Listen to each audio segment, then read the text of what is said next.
ബഹുമാന്യ അധ്യക്ഷൻ, ഉദ്ഘാടനം ചെയ്ത മീരാബായി ടീച്ചർ, വേദിയിലും സദസ്സിലുള്ള സുഹൃത്തുക്കളെ, ഭാഷയും സംസ്കാരവും എന്ന വിഷയത്തെ സംബന്ധിച്ച് അധിനിവേശം എങ്ങനെ ഭാഷാ വൈവിധ്യത്തെയും സാംസ്കാരിക വൈവിധ്യത്തെയും ഇല്ലാതാക്കുന്നു എന്നതിനെ സംബന്ധിച്ച് ടീച്ചർ ഇപ്പോൾ വളരെ വിശദമായി സംസാരിച്ചു കഴിഞ്ഞു. വളരെ പ്രത്യക്ഷമായ കാര്യമാണത്. നമ്മൾ ചെറുക്കാൻ പോകുന്നത് ആഗോളവൽക്കരണത്തിൻ്റെയും അധിനിവേശത്തിൻ്റെയൊക്കെ ഭാഗമായിട്ട് വരുന്ന ഈ പുതിയ അധികാര ഘടനയെ തന്നെയാണെന്നുള്ള കാര്യത്തിൽ യാതൊരു സംശയമില്ല. ഈ വിഷയത്തിൽ ഞാൻ മറ്റൊരു തരത്തിൽ കൂടി, അതായത് അത് വേണ്ട പോലെ ഭദ്രമായി പറഞ്ഞ സ്ഥിതിക്ക് ഭാഷയും സംസ്കാരവും എന്നുള്ളൊരു ആശയത്തെ മറ്റൊരു തരത്തിൽ കൂടി നോക്കാൻ, കൂടിയെന്ന് ഞാൻ പറയുന്നത്, അതിനെ ചേർത്ത് വെക്കുകയാണ് ചെയ്യുന്നത്. ഇപ്പോൾ നമ്മൾ പലപ്പോഴും ഭാഷയെക്കുറിച്ച് സംസാരിക്കുമ്പോൾ ഇപ്പം തന്നെ കണ്ടുവല്ലോ, നമ്മൾ അടുത്ത കാലത്ത് നടന്ന ഭാഷാ ചർച്ചകളൊക്കെ നോക്കിയാൽ ഭാഷാശുദ്ധിവാദമാണ് ഭാഷാവാദം എന്ന് തെറ്റിദ്ധരിക്കുന്ന, ഭാഷയുടെ ജനാധിപത്യത്തിന് വേണ്ടി സംസാരിക്കുമ്പോൾ അത് ഭാഷാശുദ്ധിവാദമാണ് എന്ന് വിചാരിക്കുന്ന ഒരുപാട് ആളുകളുണ്ട്. ഇപ്പോൾ ചിലപ്പോൾ ഈ മലയാള ഐക്യവേദിയൊക്കെ ആൾക്കാരെ, പണ്ഡിതന്മാരെയൊക്കെ വിളിച്ചിട്ട് സംസാരിപ്പിക്കാൻ ശ്രമിക്കുമ്പോൾ ഇവർ ഉച്ചാരണമൊക്കെ നമ്മളെ പഠിപ്പിക്കുന്നതാണ്. അപ്പം ഇങ്ങനെ ഭാഷയും സംസ്കാരവും എന്നതിനെ സംബന്ധിച്ച് നമുക്ക് സാമാന്യമായ ചില ധാരണകളുണ്ട്. ശാസ്ത്ര സാഹിത്യ പരിഷത്തിൻ്റെ ഒരു വേദിയിൽ നിൽക്കുമ്പോൾ ഭാഷ എന്ന് പറയുന്ന ഒന്നിനെ മനുഷ്യവിജ്ഞാനത്തിൻ്റെ വളർച്ചയിൽ പുതിയ തരത്തിൽ എങ്ങനെയാണ് നമ്മൾ നോക്കിക്കണ്ടത് എന്നുള്ളതിലും തുടങ്ങുമെന്ന് ഞാൻ വിചാരിക്കുന്നു. കാരണം നമ്മൾ ഈ ആധുനിക പരിഷത്തിൻ്റെ 1960കളിൽ തുടങ്ങി നമ്മുടെ വൈജ്ഞാനിക ജനാധിപത്യത്തിന് വളരെയധികം സംഭാവന കൊടുത്ത ഒരു പ്രസ്ഥാനത്തിൻ്റെ വേരുകൾ അന്വേഷിച്ച് പോയാൽ നമ്മൾ ആധുനിക ശാസ്ത്ര വിപ്ലവത്തിൽ തന്നെയാണല്ലോ എത്തുക. അപ്പോൾ ആ അറിവ്, മനുഷ്യൻ തന്നെക്കുറിച്ച് തന്നെയുള്ള അറിവ്, ബാഹ്യ പ്രകൃതിയെക്കുറിച്ചുള്ള അറിവ്, ഇതെല്ലാം ചേരുന്നത് തന്നെയാണ് ശാസ്ത്രം. അപ്പോൾ നമ്മൾ ഈ ശാസ്ത്രം എന്ന് പറയുമ്പം ബാക്കിയുള്ള കാര്യങ്ങളെക്കുറിച്ച് പഠിക്കുകയും നമ്മളെ അതിൽ നിന്ന് ഒഴിവാക്കുകയും ചെയ്യുക എന്നുള്ള ഒരു കാഴ്ചയുണ്ടോ എന്നൊരു സംശയമുണ്ട്. നമ്മൾ പലപ്പോഴും അങ്ങനെ ഉണ്ടല്ലോ. ഞാൻ തമാശ പറഞ്ഞു തുടങ്ങിയാലേ, ഈ ഫെമിനിസ്റ്റായ ഒരു ഭർത്താവ് ഭാര്യയ്ക്കെതിരെ യാതൊരു താല്പര്യമില്ല. അപ്പോൾ ഈ അയാൾ സംഘടിപ്പിച്ച സെമിനാറിൽ വരാൻ വേണ്ടി ഭാര്യയെ ഒരുപാട് നിർബന്ധിച്ചു. അവർ വരുന്നില്ല. അവസാനം മുടി ചുറ്റി പിടിച്ച് 2 അടിയും കൊടുത്തിട്ട്, എന്നും നീ നിനക്ക് പുരുഷൻ്റെ അടിമയായിരുന്നാൽ മതിയോ എന്ന് ചോദിച്ചു. മനസ്സിലായല്ലോ. ഇപ്പോൾ ഇവിടെ പറഞ്ഞ കാര്യമൊക്കെ ശരിയാണ്, പറഞ്ഞ കാര്യവും ശരിയാണ്, നടന്ന പിന്നെ അവരുടെ താല്പര്യക്കുറവിനോട് പ്രതികരിക്കേണ്ട കാര്യവും ശരിയാണ്. പക്ഷേ ഇയാൾ ആരാണെന്നുള്ള കാര്യം അവിടെ വന്നില്ല. അപ്പം ഞാൻ പറയുന്നത്, ആധുനിക ശാസ്ത്രത്തെ സംബന്ധിച്ച അറിവിൻ്റെ ഒരു വശം ബാഹ്യപ്രകൃതിയെക്കുറിച്ചുള്ള അറിവ് തന്നെയാണ്. പക്ഷെ ആ സമയത്ത് മനുഷ്യനെന്താണ് സംഭവിക്കുന്നത്, ആ നീണ്ട പ്രക്രിയക്കകത്ത് മനുഷ്യനെന്താണ് സംഭവിക്കുന്നത് എന്നതിനെ സംബന്ധിച്ച് അറിവും ശാസ്ത്രത്തിൻ്റെ ഭാഗമാണ്. അത് ചിലപ്പോൾ നമ്മൾ മനഃശാസ്ത്രം എന്ന് വിളിക്കും, ചിലതിനെ തത്വശാസ്ത്രം എന്ന അർത്ഥത്തിൽ വിളിക്കും. അപ്പോൾ ഇതിൻ്റെ ഭാഗമായിട്ട് ഭാഷയെ സംബന്ധിച്ച വലിയ തിരിച്ചറിവുകൾ പിന്നീട് ഉണ്ടാവുന്നുണ്ട്. നമുക്കറിയാം, ശാസ്ത്ര വിപ്ലവം എന്ന് പറയുന്നത് സംഭവിക്കുന്നത് മതവുമായിട്ട്, ദൈവശാസ്ത്രമായിട്ട് വലിയ തർക്കത്തിലേർപ്പെട്ടുകൊണ്ടാണ്. ജർമ്മനിയിലെ ഹാലെ സർവകലാശാലയിലെ 18ാം നൂറ്റാണ്ടിൻ്റെ ആദ്യത്തിൽ പഠിപ്പിച്ചിരുന്ന വലിയ ഒരു തത്വചിന്തകനുണ്ടായിരുന്നു, ക്രിസ്ത്യൻ വോൾഫ് എന്ന അദ്ദേഹത്തിൻ്റെ പേര്. ആധുനിക തത്വചിന്താ ചരിത്രത്തിൽ ചിലപ്പോൾ പേര് കാണുന്നില്ല, പക്ഷെ അന്നത്തെ ഏറ്റവും പ്രമാദമായ സിദ്ധാന്തങ്ങൾ മുന്നോട്ട് വെച്ച ഒരാളാണ് അദ്ദേഹം. അദ്ദേഹം പറഞ്ഞൊരു കാര്യം, ഒരുപക്ഷെ എനിക്ക് തോന്നുന്നു അടുത്ത കാലത്ത്, ഇനി വരാൻ പോകുന്ന കാലത്ത് ഇതൊക്കെ പ്രസക്തമാവും. കാരണം സ്വകാര്യ സർവകലാശാലകളൊക്കെയാണ് വരാൻ പോകുന്നത്. സ്വകാര്യ സർവകലാശാലകൾക്ക് മൂലധനം മുടക്കാൻ കഴിയുന്നത് മതസംഘടനകൾക്കാണ്. 100 കോടിയൊക്കെ ഇപ്പോൾ ഓഫർ ചെയ്ത് കഴിഞ്ഞു. അപ്പോൾ അവിടെ ഈ ശാസ്ത്രവും ആധുനിക തത്വചിന്തയും നമ്മൾ പറയുന്ന വിമർശനാത്മകതയൊക്കെ എത്രത്തോളം നിൽക്കുന്ന കാര്യത്തിൽ എനിക്ക് വലിയ സംശയമുണ്ട്. അപ്പോൾ ആധുനികത കഴിഞ്ഞ് ഉത്തരാധുനികത എന്ന് പറയുന്ന, അല്ലെങ്കിൽ അതിന് ശേഷമുള്ളൊരു കാലത്ത് സ്ഥാപനങ്ങൾ ഇങ്ങനെയായി കഴിഞ്ഞാൽ നമ്മുടെ ശാസ്ത്രത്തിൻ്റെ അറിവിൻ്റെ തുടർച്ച എത്രത്തോളം ഉണ്ടാവും എന്നുള്ള ചോദ്യമാണ്. അതുകൊണ്ട് ദൈവശാസ്ത്രമായിട്ട് ആധുനിക ശാസ്ത്രം സംഘർഷത്തിലേർപ്പെട്ടതിൻ്റെ ചരിത്രം നമ്മൾ ഓർക്കേണ്ടതാണ്. മധ്യകാലഘട്ടത്തിൽ ക്രിസ്തു വിശ്വാസത്തിൽ കൂടെ മാത്രമേ മോചനമുള്ളൂ എന്ന് കരുതിയ ഒരു കാലത്ത് അതല്ല, മനുഷ്യന് റാഷണലിസ്റ്റ് ആയ യുക്തി എന്ന് പറയുന്ന ഒരു ശേഷിയുണ്ടെന്നും അതുപയോഗിച്ച് ദൈവവിശ്വാസം ഇല്ലാത്ത ഒരാൾക്കും സ്വയം നവീകരിക്കാൻ സാധിക്കുമെന്നും അതുകൊണ്ട് മനുഷ്യൻ്റെ സ്വയം പരിഷ്കരിക്കാനുള്ള ഈ ശേഷി ദൈവയുക്തിയിൽ നിന്ന് വ്യത്യസ്തമായ മറ്റൊരു യുക്തിയാണെന്നും സ്ഥാപിച്ച ഒരാളാണ് ക്രിസ്ത്യൻ വോൾഫ്. അതുകൊണ്ട് ഒരു കാര്യമുണ്ടായി, അദ്ദേഹത്തെ ആ സർവകലാശാലയിൽ നിന്ന് പുറത്താക്കി. മറ്റൊരു കാരണം കൂടിയുണ്ട് എന്തുകൊണ്ട് സർവകലാശാലയിൽ നിന്ന് പുറത്താക്കിയെന്ന് ചോദിച്ചാൽ, അദ്ദേഹം ഈ യുക്തി പഠിപ്പിച്ചത് ജർമ്മൻ സ്വന്തം മാതൃഭാഷയിലാണ്. ആദ്യമായിട്ടാണ് ഒരു സർവകലാശാല ഒരാൾ തത്വചിന്ത മാതൃഭാഷയെ പഠിപ്പിക്കുന്നത്. മാതൃഭാഷ തത്വചിന്ത മാതൃഭാഷയിൽ പഠിപ്പിക്കുമ്പോൾ സ്വാഭാവികമായിട്ടും അത് ജനകീയമായ അറിവായിട്ടാണ് മാറുന്നത്. ജനങ്ങളത് സ്വാധീനിക്കും വലിയ രീതിയിൽ. അതുകൊണ്ട് തന്നെ അത് സാമൂഹ്യ പ്രത്യാഘാതങ്ങൾ ഉണ്ടാകുന്നു. അദ്ദേഹം അവിടുന്ന് പുറത്താക്കപ്പെടുന്നു. പുറത്താക്കിയിട്ട് കാര്യമൊന്നും ഉണ്ടായിരുന്നില്ല. അത്തരം മറ്റൊരു സർവകലാശാലയിൽ പോയി പഠിപ്പിക്കുന്നു. ഇവിടുന്ന് അദ്ദേഹത്തിൻ്റെ പിന്നാലെ വിദ്യാർത്ഥികൾ അങ്ങോട്ട് പോവുകയൊക്കെ ചെയ്ത ചരിത്രമാണ്. ഇപ്പോൾ ഞാൻ പറഞ്ഞത് തത്വചിന്ത എങ്ങനെയാണ് വരുന്നത്, അതായത് തിയോളജിയോട് ദൈവശാസ്ത്രത്തോട് സംഘർഷത്തിലേർപ്പെട്ടുകൊണ്ടാണ് ഒരു വശത്ത് തത്വചിന്ത രൂപപ്പെടുന്നത്, തിയോളജിയോട് സംഘർഷത്തിലേർപ്പെട്ടുകൊണ്ടാണ് ശാസ്ത്രം മറുവശത്ത് രൂപപ്പെടുന്നത്. ഇങ്ങനെ ആധുനിക വിജ്ഞാനത്തിൻ്റെ എല്ലാ മേഖലകളിലും നാം പുതിയ മനുഷ്യനെ ദൈവം നടത്തുന്ന ഒരു പ്രൈവറ്റ് ലിമിറ്റഡ് കമ്പനിയായിട്ട് ലോകത്തെ കണ്ട ഒരു യുക്തിയെന്ന് മാറിയിട്ട്, അല്ലെങ്കിൽ മാലാഖമാർ ചലിപ്പിക്കുന്ന ആകാശത്തിന് പകരം ന്യൂട്ടൻ്റെ ചലന നിയമങ്ങൾ കൊണ്ട് ചലിക്കുന്ന ഒരു ലോകത്തെ വിഭാവന ചെയ്യുന്ന ഘട്ടത്തിൽ തന്നെയാണ് മനുഷ്യനെ സംബന്ധിച്ച, ആത്മാവിനെ സംബന്ധിച്ച സങ്കല്പനങ്ങളിൽ നിന്ന് മാറ്റം വരുന്നത്. അപ്പോൾ സയൻസിൻ്റെ ചരിത്രത്തിൻ്റെ വിശദാംശങ്ങളിലേക്ക് ഇവിടെ പറയേണ്ട ആവശ്യമില്ല, എല്ലാവർക്കും അറിയാം. മനുഷ്യനെ സംബന്ധിച്ച സങ്കല്പത്തിൽ വലിയ മാറ്റം വന്നു. മനുഷ്യനെ സംബന്ധിച്ച സങ്കല്പത്തിൽ വരുന്ന മാറ്റത്തിനനുസരിച്ചിട്ട് അത് ഉന്നയിക്കുന്ന സമൂഹത്തെ സംബന്ധിച്ച സങ്കല്പത്തിലും മാറ്റം വരും. ഇങ്ങനെ അമൂർത്തായി പറഞ്ഞാൽ അത്ര മനസ്സിലാവില്ല. ഇപ്പം ഞാൻ പറയാം, ആത്മാവ് എന്നായിരുന്നു ആദ്യം നമ്മളൊക്കെ വിചാരിച്ചത്. നമ്മളെക്കുറിച്ച് ആരാന്ന് ചോദിച്ചാൽ നമ്മളൊക്കെ ആത്മാക്കളാണ്. ആത്മാക്കളാണെന്ന് പറഞ്ഞാൽ എന്താ അർത്ഥം? കഴിഞ്ഞ ജന്മത്തിൽ എന്തോ ചെയ്തതിൻ്റെ പാപഭാരവുമായിട്ടാണ് നമ്മൾ വരുന്നത്. അതുകൊണ്ടാണ് നീചജാതിയിൽ ജനിക്കുന്നത്. ബ്രാഹ്മണൻ്റെ പശുവിനെ മോഷ്ടിച്ചിട്ടോ അങ്ങനെയൊക്കെയാണ്. അതുകൊണ്ടാണല്ലോ ഇപ്പോൾ ശ്യാംകുമാർ പറഞ്ഞ സുരേഷ് ഗോപിക്ക് അടുത്ത ജന്മത്തിൽ ബ്രാഹ്മണനാവാൻ ശ്രമിച്ചാൽ ഒറ്റയടിക്ക് സാധിക്കില്ല, അതിന് ചില പടവുകളുണ്ട് എന്ന് വിശദീകരിക്കേണ്ടി വന്നത് അതുകൊണ്ടാണ്. അപ്പോൾ ആത്മാവ് എന്നുള്ള സങ്കല്പത്തിൽ ഈ പ്രത്യേക ജീവിതത്തിന് മുമ്പ് തന്നെ ഞാനുണ്ട്, ഈ പ്രത്യേക ജീവിതം കഴിഞ്ഞാലും ഞാനുണ്ട്. പഴയ ജീവിതത്തിൻ്റെ കണക്കുകളുമായിട്ടാണ് നമ്മളിപ്പോൾ നിൽക്കുന്നത്, ഈ ജീവിതത്തിൻ്റെ കണക്കുമായിട്ടാണ് നമ്മൾ അടുത്ത ജന്മത്തിലേക്ക് പോകുന്നത്. അതുകൊണ്ട് ശരീരത്തിന് മുമ്പേ നിൽക്കുന്ന ആത്മാക്കളാണ് നമ്മൾ എന്ന് കരുതിയിരുന്ന ആത്മബോധത്തിൻ്റെ ചരിത്രം കൂടിയാണ് സയൻസിൻ്റെ ചരിത്രം. എന്ന് കരുതിയിരുന്ന ആത്മബോധത്തിൻ്റെ യുക്തിക്കകത്താണ് ജാതി വ്യവസ്ഥ പ്രവർത്തിച്ചത്.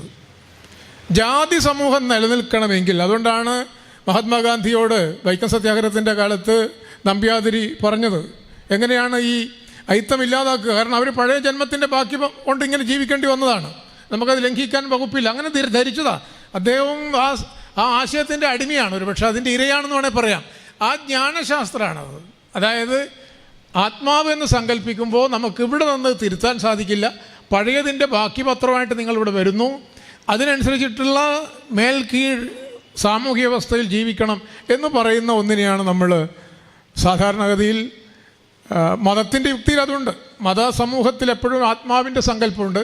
ജാതി വ്യവസ്ഥ പലപ്പോഴും പഴയ കാലത്തെ പഴയ ജന്മത്തിൻ്റെ ആത്മാവിനെ കുറിച്ചാണ് പറയുന്നതെങ്കിൽ മതങ്ങൾ വരാൻ പോകുന്ന ജീവിതത്തെ സംബന്ധിച്ചോ അല്ലെങ്കിൽ വരാൻ പോകുന്ന സ്വർഗനരകങ്ങളിലോ നിങ്ങളുടെ ആത്മാവിന് എന്താണ് സംഭവിക്കാൻ പോകുന്നതെന്നാണ് പറയുന്നത്. അപ്പോൾ ആത്മാവിനെ കേന്ദ്രീകരിച്ച ഒരു സമൂഹ സങ്കല്പം ഒന്നുകിൽ ജാതി വ്യവസ്ഥയാണ് അല്ലെങ്കിൽ മതവ്യവസ്ഥയാണ്.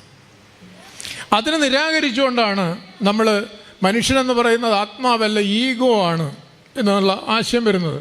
അത് ദക്കാർത്തിയൻ ഫിലോസഫിയോടുകൂടി 17-ാം നൂറ്റാണ്ടിൽ വരുന്നൊരാശയമാണ്. നമുക്കിപ്പോൾ ഈഗോ എന്ന് പറഞ്ഞാൽ വേഗം മനഃശാസ്ത്രത്തിലൊക്കെ അറിയുന്നൊരാശയമാണ്. ഞാനെന്ന് പറയുന്നത് ശരീരത്തിൽ നിന്ന് വ്യത്യസ്തമായ ഒരു മനോഘടനയാണെന്നും പഞ്ചേന്ദ്രിയങ്ങളൊന്നും പ്രവർത്തിച്ചില്ലെങ്കിൽ പോലും ഒരു ഞാൻ എന്നൊരു ബോധം എനിക്കുണ്ടെന്നും ആ ഏകതയാണ് ഞാൻ എന്നുള്ളൊരാശയം. അതുകൊണ്ട് ഞാൻ എന്നത് ശരീരത്തിന് വ്യത്യസ്തമായ ഒരു ഏകത എന്നൊരാശയം വരുന്നു. ഈ ആശയത്തിലാണ് ആധുനിക സമൂഹം, അതായത് മതത്തെ നിരാകരിച്ചുകൊണ്ട് നമ്മൾ ആധുനിക സമൂഹം പ്രവർത്തിക്കുന്നത്. അത് ഇപ്പോൾ നമ്മുടെ രാഷ്ട്രത്തെക്കുറിച്ച് പറയുമ്പോൾ, രാജ്യത്തെക്കുറിച്ച് പറയുമ്പോൾ പൗരൻ എന്ന് പറയുന്ന സങ്കല്പം നിൽക്കുന്ന അതിലാണ്.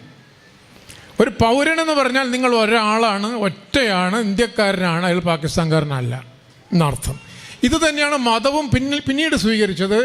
നിങ്ങൾ ഹിന്ദു ആണെങ്കിൽ നിങ്ങൾ മുസ്ലിം അല്ല, ഹിന്ദു ഒറ്റയാണ്, മുസ്ലിം ഓക്സിജൻ ഹൈഡ്രജൻ അല്ലാത്തതുപോലെ. ഇപ്പോൾ സയൻസും കൂടെ സ്വാംശീകരിക്കപ്പെട്ടിട്ട് ആണ്. അതുകൊണ്ടാണ് ഈ പലപ്പോഴും സയൻസ് പഠിച്ച ആളുകൾ കുറച്ചുകൂടെ സയൻസും മതവും മാത്രം പഠിക്കുമ്പോൾ, അതായത് ക്രിട്ടിക്കലായ വിമർശനാത്മകമായ രീതിയിൽ ശാസ്ത്രത്തെ പഠിക്കാതിരിക്കുകയും സാമൂഹ്യശാസ്ത്ര യുക്തിയിൽ പഠിക്കാതിരിക്കുകയും ചെയ്യുമ്പോൾ ഈ പഴയ മതവും പുതിയ ടെക്നോളജിയും ചേരുമ്പോൾ കൂടുതൽ ദൃഢീകരിക്കപ്പെട്ട ഒരു മതസങ്കല്പമാണ് വരുന്നത്. ഖസാക്കിൻ ഇതിഹാസത്തിൽ എല്ലാവർക്കും അറിയാലോ, വിജയൻ്റെ നാടല്ലേ.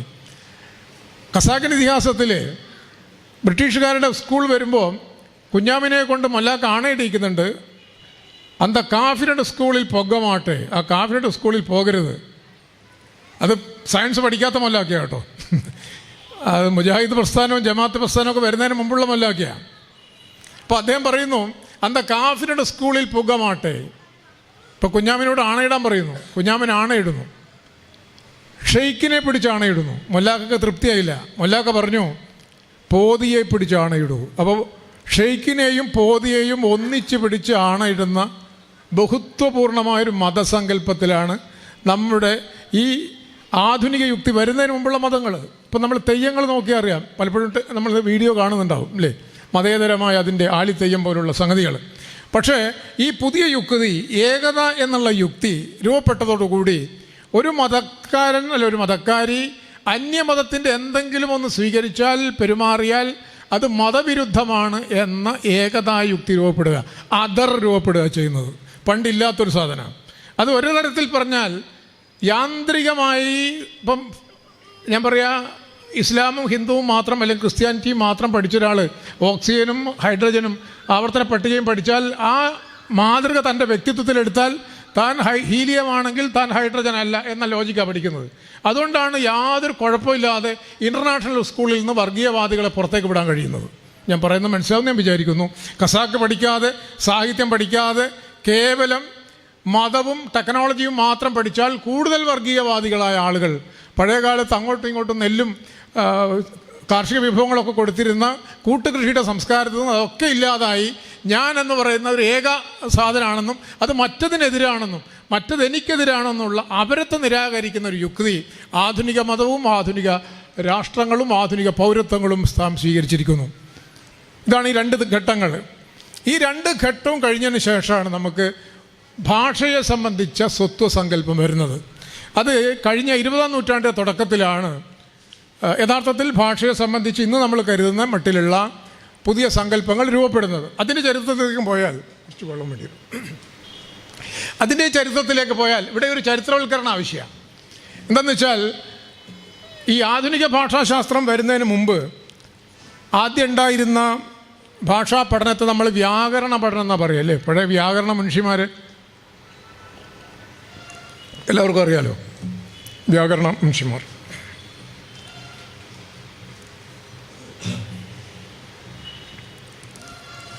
അത് വ്യാകരണം എന്ന് പറയുന്ന സാധനം ഭാഷ എന്ന് പറയുന്ന പദമല്ല, വാക്യഘടനയാണെന്ന് ആദ്യം ഒന്ന് ഓർക്കണേ. നമ്മളിപ്പോൾ ഒരു അറിയാതെ ഞാൻ ചിലപ്പോൾ പ്രഭാഷണമൊക്കെ നടത്തി ഇറങ്ങിപ്പോകുമ്പോൾ അല്ല മാഷ് ഇതൊക്കെ പറഞ്ഞിട്ട് 2 ഇംഗ്ലീഷ് വാക്ക് പറഞ്ഞു എന്ന് പറയും ആൾക്കാർ. അപ്പോൾ അവർ വിചാരിക്കുന്നത് ഭാഷ എന്ന് പറഞ്ഞാൽ ഈ പദങ്ങളാണ് ഭാഷ എന്ന്. ഭാഷ എന്ന് വെച്ചാൽ ഘടനയാണ്. ഇംഗ്ലീഷും മലയാളവും കൂട്ടി ജോയിൻ ചെയ്ത് സ്പീക്ക് ചെയ്യുന്നത് വളരെ ഡിഫിക്കൽട്ടാണ് എന്ന് പറഞ്ഞാൽ മലയാളമാണ്. കാരണം അതിലെ ഘടനയാണ് മലയാളം, അല്ലാതെ അതിൻ്റെ അകത്തെ പദമല്ല. പദങ്ങൾ തിരിഞ്ഞു നോക്കിയാൽ നിങ്ങൾ PM ജോസഫിൻ്റെ മലയാളത്തിലെ പരകീയ പദങ്ങൾ എന്നുള്ള പുസ്തകം എടുത്താൽ മനസ്സിലാവും നമ്മളിന്ന് ഉപയോഗിക്കുന്ന പദങ്ങൾ മുഴുവൻ ഇതര കലർപ്പുകൾ ഏതെല്ലോ നാട്ടിലെ പദങ്ങളാണ് ഉപയോഗിക്കുന്നത്. പലപ്പോഴും വ്യാപാരവുമായി ബന്ധപ്പെട്ട ബാക്കി ഒരുപാട് പദങ്ങൾ അറബിയിൽ നിന്ന് പേർഷ്യനിൽ നിന്ന്. അതുകൊണ്ട് ഭാഷ എന്ന് പറയുന്നതാണ് സത്യത്തിൽ നിങ്ങൾ മലയാളം സംസാരിക്കുമ്പോൾ വിശ്വപൗരനാവുന്നുണ്ട് ഒരർത്ഥത്തിൽ. എന്താ കാരണം? മലയാളത്തിൽ വിശ്വഭാഷകൾ മുഴുവനുണ്ട്. ഏതെല്ലാം സമൂഹങ്ങൾ നമ്മളുമായിട്ട് ബന്ധപ്പെട്ടോ അതെല്ലാം മലയാളത്തിലുണ്ട്. അപ്പോൾ അവിടെ ഒരു ശുദ്ധിവാദം കൊണ്ടുവന്ന് തനി മലയാളം അല്ലാത്തത് തച്ചുടക്കാൻ പോയാൽ, അതിനെ ഇല്ലാതാക്കാൻ പോയാൽ നിങ്ങൾ തനിമാവാദിയാവും, വർഗീയവാദിയാവും. ഇത് നടന്നിട്ടുണ്ട്. ഹിന്ദിയിൽ ഇത് നടക്കുന്നുണ്ട്. ഉറുദു പദങ്ങൾ മുഴുവൻ ഇല്ലാതാക്കി ശുദ്ധ ഹിന്ദി ഉണ്ടാക്കാൻ നോക്കുന്നുണ്ട്. മറുവശത്ത് ഈ സംസ്കൃത പദങ്ങൾ ഇല്ലാതാക്കി ശുദ്ധ ഉറുദു ഉണ്ടാക്കാൻ അപ്പുറം നടക്കുന്നുണ്ട്. ഇത് അപ്പുറത്ത് നടന്നുകൊണ്ടിരിക്കുന്നൊരു പണിയത്. ഈ അടുത്ത് എനിക്ക് തോന്നുന്നു സുപ്രീം കോടതി അതിൽ എന്തോ ഒരു അഭിപ്രായം പറഞ്ഞു എന്നാണ് ധാരണ. ഒരേ ഭാഷയായിരുന്ന ഉറുദുവിനെയും ഹിന്ദിയെയും, അങ്ങനെയല്ല, കിഷൻചന്ദ്ര ആരാന്ന് ചോദിച്ചാൽ, അല്ലെങ്കിൽ പ്രേംചന്ദ് ആരാന്ന് ചോദിച്ചാൽ അവർ ഉറുദു സാഹിത്യകാരന്മാരും ഹിന്ദി സാഹിത്യകാരന്മാരും ഒന്നിച്ചാ. പക്ഷേ ഏത് ലിപി ഉപയോഗിക്കണം എന്നുള്ള തർക്കം വന്നിട്ട് ആ തർക്കത്തെ പ്രോത്സാഹിപ്പിച്ചിട്ടാണ് ഹിന്ദി ഉറുദു എന്ന രണ്ട് ഭാഷകളാക്കുകയും അവസാനം രണ്ട് മതഭാഷകളാക്കുകയും രണ്ട് രാജ്യങ്ങളാക്കി മാറ്റുകയും ചെയ്തത്. അപ്പോൾ ഇതൊക്കെ സാധിക്കും. പക്ഷേ രാജ്യങ്ങൾ രണ്ടായിട്ട് എന്താ കാര്യം? രാജ്യങ്ങൾ രണ്ടായാലും വീണ്ടും ഒ വി വിജയൻ പറഞ്ഞതുപോലെ രാജ്യം വിഭജിച്ചതറിയാതെ പശുക്കൾ അങ്ങോട്ടും ഇങ്ങോട്ടും നടക്കുന്നു എന്നാണ്. പശുക്കൾക്കറിയില്ല രാജ്യം വിഭജിച്ച കാര്യം. 1947 ആഗസ്റ്റ് 15 ഉണ്ടായ കാര്യം പശുക്കൾക്കറിയില്ല. അതുകൊണ്ട് പശുക്കൾ അങ്ങോട്ടും ഇങ്ങോട്ടും നടക്കുന്നു. പശുക്കളെ വെടിവെച്ചിടാൻ പറ്റുമെന്ന് എനിക്ക് അറിഞ്ഞുകൂടാ, പൗരത്വത്തിൻ്റെ യുക്തിക്ക് അനുസരിച്ചിട്ട്. അപ്പോൾ ഈ നിലയിൽ ഭാഷയെ സംബന്ധിച്ച്, ഭാഷ എന്ന് പറയുന്നത് കലർപ്പിൻ്റെ ഒരു സാധനം, അതിൻ്റെ അകത്ത് അതുണ്ട്. പക്ഷേ ഒരു ഭാഷ നമ്മൾ പറയുമ്പോൾ അതൊരു ഘടനയാണ്. ഘടനയായിട്ട് കണ്ടാൽ മതി ഭാഷയെ. അപ്പോൾ എന്തായാലും വ്യാകരണം അതിനെക്കുറിച്ചൊക്കെ പറയുന്നുണ്ട്. പക്ഷേ വ്യാകരണത്തിൻ്റെ കാലത്ത് ഒരു ഊന്നൽ ശുദ്ധഭാഷ അശുദ്ധ ഭാഷ എന്നുള്ളതാണ്. അതിന് വേറെയും കാരണമുണ്ട്. കാരണം വ്യാകരണം ഉണ്ടായത് തിയോളജിക്കൽ, ദൈവശാസ്ത്രപരമായ യുക്തിക്കകത്താണ്. അത് വളർന്നു വന്ന എല്ലാ മതമാണെന്ന് നല്ല അർത്ഥത്തിലല്ല, അല്ലാത്ത ആളുകളുണ്ടായിരുന്നു. കാരണം നിങ്ങൾ തെറ്റായ രീതിയിൽ ഉച്ചരിച്ചാൽ ഇന്ദ്രൻ വരുന്നതിന് പകരം വരുണൻ വരും. അങ്ങനെ ഒരു കുഴപ്പമുണ്ട് ഉച്ചാരണം തെറ്റിപ്പോയാൽ. കാരണം പണ്ട് എഴുത്തില്ലല്ലോ. എഴുത്തില്ലാത്തതുകൊണ്ട് വാമൊഴിയിൽ കൂടെ വരുന്നത് കൊണ്ട് ഉച്ചാരണ പിശകുകൾ വന്നാൽ, ആവൃത്തികൾ തെറ്റിപ്പോയാൽ യഥാർത്ഥത്തിലുള്ള ദൈവവും മനുഷ്യനും തമ്മിലുള്ള, അല്ലെങ്കിൽ മൂർത്തികളും നിങ്ങളും തമ്മിലുള്ള യഥാർത്ഥ വിനിമയം നടക്കില്ല എന്നുള്ളതുകൊണ്ട് അവിടെ ഭാഷാശുദ്ധി വളരെ പ്രധാനമാണ്. അതുകൊണ്ടാണ് ഈ വേദപാരമ്പര്യങ്ങളൊക്കെ യാതൊരു വ്യത്യാസമില്ലാതെ വരുന്നത്. കാരണം ഒന്ന് ഫ്രീക്വൻസി മാറിയാൽ വരേണ്ട ആൾ, ബസ്സിന് വരേണ്ട ആൾ തീവണ്ടിക്ക് വരും. അങ്ങനെയുള്ള കുഴപ്പങ്ങളുണ്ട് ദൈവങ്ങളാട്ടോ. അപ്പോൾ ഈ നിലയിൽ ഉള്ളൊരു കാഴ്ചപ്പാട് വ്യാകരണത്തിൻ്റെ കാലത്തുണ്ട്. ആ വ്യാകരണത്തിൻ്റെ ഘട്ടം കഴിഞ്ഞതിന് ശേഷമാണ്, വ്യാകരണമുള്ള കാലത്ത് വിചാരിച്ചിരുന്നത് തങ്ങളുടെ ഭാഷ കേവലമായ ശുദ്ധഭാഷയാണെന്നും മറ്റൊരു ഭാഷ എന്ന് പറയുന്നത് അതേപോലെ തന്നെ മറ്റൊരു ഭാഷയാണെന്ന്, ഇവ തമ്മിൽ ബന്ധമില്ല എന്നാണ് കരുതിയിരുന്നത്. ഇന്ത്യക്കാർ വിചാരിച്ചിരുന്നത് തീർച്ചയായിട്ടും ഇതെല്ലാം സംസ്കൃതത്തിൽ നിന്ന് ഉണ്ടായതാണ്. അങ്ങനെയൊക്കെ വിചാരിച്ചിരുന്നൊരു കാലം. അത് കഴിഞ്ഞിട്ടാണ് ഇവിടെ കൊളോണിയൽ ശക്തികളൊക്കെ വന്നു. പരസ്പരം അവർ നോക്കുമ്പോൾ അവിടെയുള്ള വാക്കുകളും ഇവിടെയുള്ള വാക്കുകളും തമ്മിൽ പലതും തമ്മിൽ സാമ്യം. അങ്ങനെയാണ് ഭാഷാ ഗോത്ര സങ്കല്പം എന്ന് പറയുന്നൊരു ആശയം വരുന്നത്. ഇന്തോ ആര്യൻ ലാംഗ്വേജ് ഗ്രൂപ്പ് എന്ന് പറയുന്നൊരു സാധനം വരുന്നു. ദ്രാവിഡൻ, അങ്ങനെയാണ് ദ്രാവിഡ പ്രൂഫ് എന്നൊക്കെയുള്ള ആശയം വരുന്നത്. നമ്മൾ ആദ്യം ആലോചിക്കേണ്ട കാര്യം, നമ്മൾ ഈ ഭാഷാ ബഹുത്വത്തെക്കുറിച്ച് ആലോചിക്കുമ്പോൾ, അല്ലെങ്കിൽ ബഹുസംസ്കാരവാദം എന്ന് പറയുമ്പോൾ ആലോചിക്കുമ്പോൾ നമ്മൾ അറിയേണ്ട ഒരു കാര്യം, ഇന്ത്യയെ ആദ്യമായിട്ട് ബഹുത്വ സംസ്കാരമായിട്ട് മനസ്സിലാക്കിയത് ഭാഷാ പഠിതാക്കളാണ്. പണ്ട് വിചാരിച്ചിരുന്നത് 18ാം നൂറ്റാണ്ട് വരെ വിചാരിച്ചിരുന്നത് മലയാളം സംസ്കൃതത്തിൽ നിന്ന് ജനിച്ചതാണ്, എല്ലാം അവിടെ നിന്നാണല്ലോ വരുന്നത് എന്നാണ് ധരിച്ചിരുന്നത്.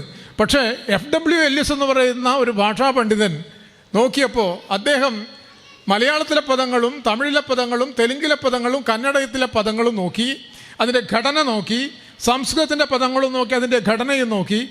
ഭാഷ ഘടനയായതുകൊണ്ട് ഘടനാപരമായ ബന്ധം മുഴുവൻ കിടക്കുന്നത് തമിഴും കന്നഡയും തെലുങ്കും മലയാളവും ഒക്കെ തമ്മിലാണ്.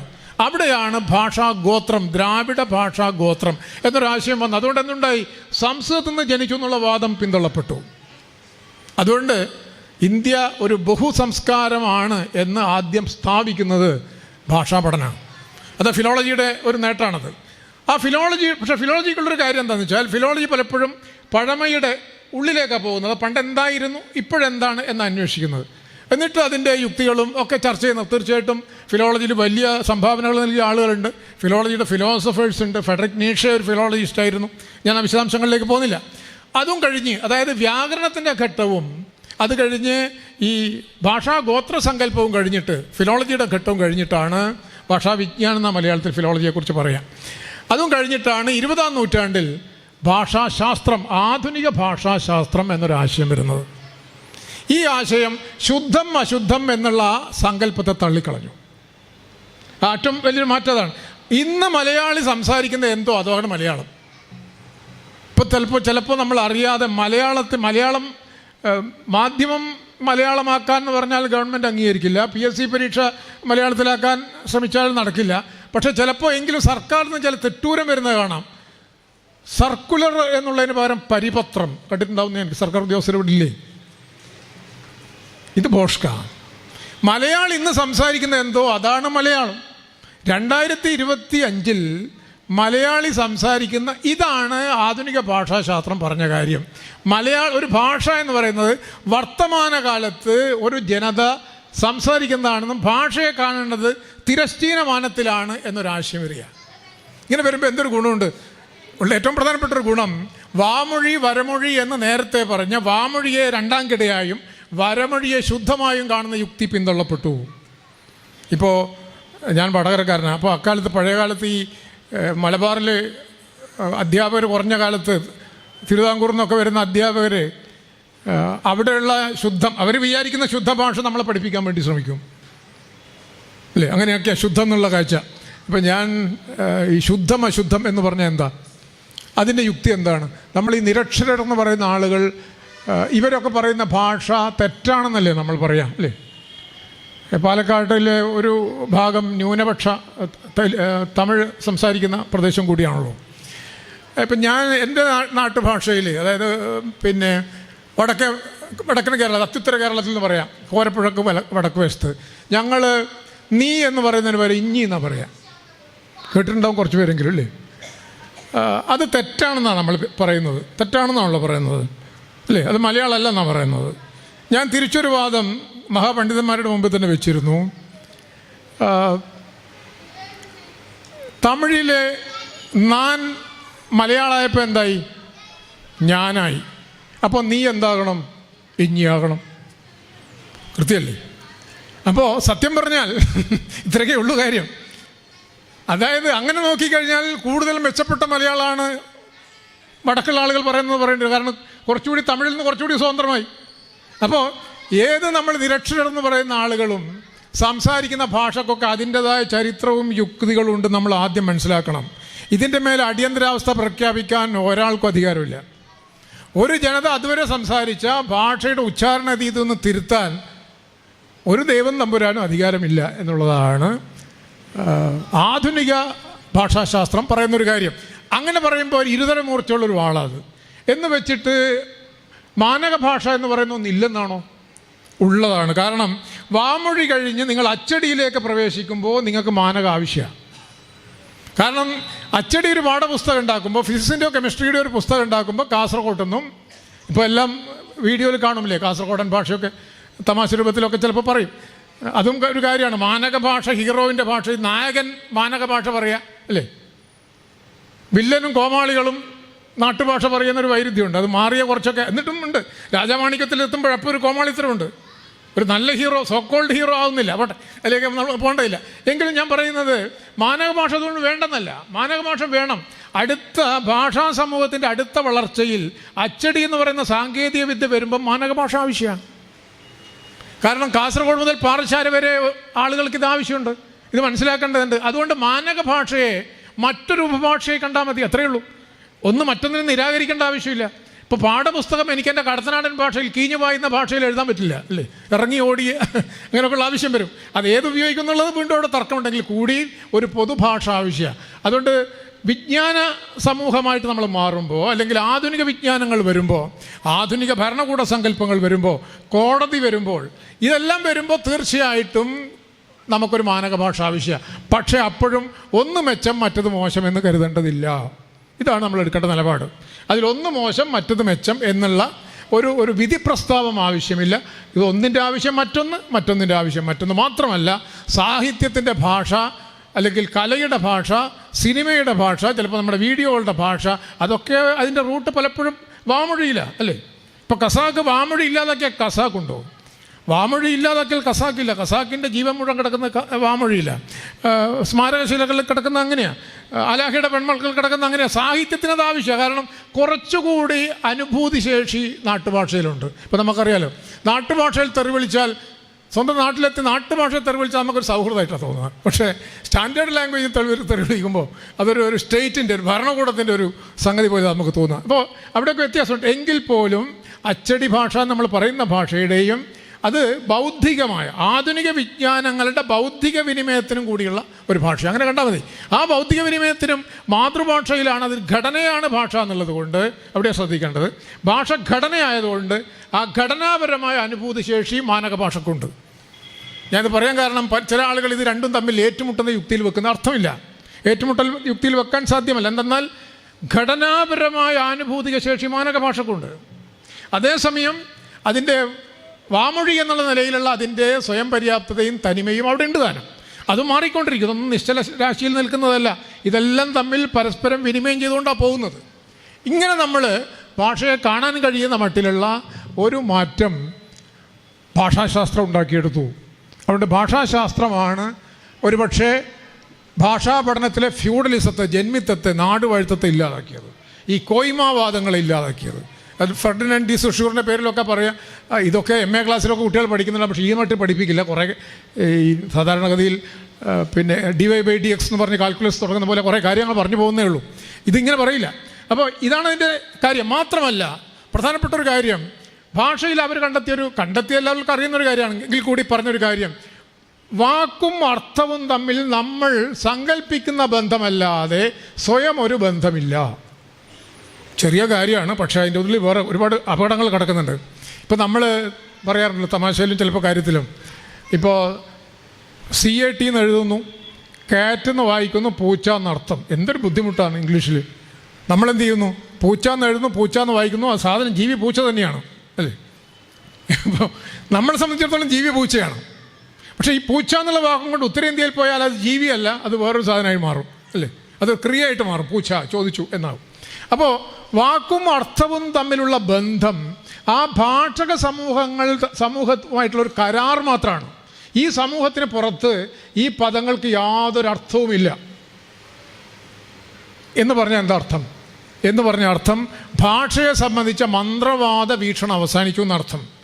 ശപിച്ചു പോട്ടെ എന്ന് ഞാൻ മലയാളത്തിൽ നിങ്ങളെ ശപിച്ചാൽ അതൊരു കരാറായതുകൊണ്ട് ശാപം എന്ന് പറയുന്ന സാധനം ഏൽക്കുകയില്ല. കാരണം അതിന് നാച്ചുറലായ യാതൊരു അർത്ഥവുമില്ല.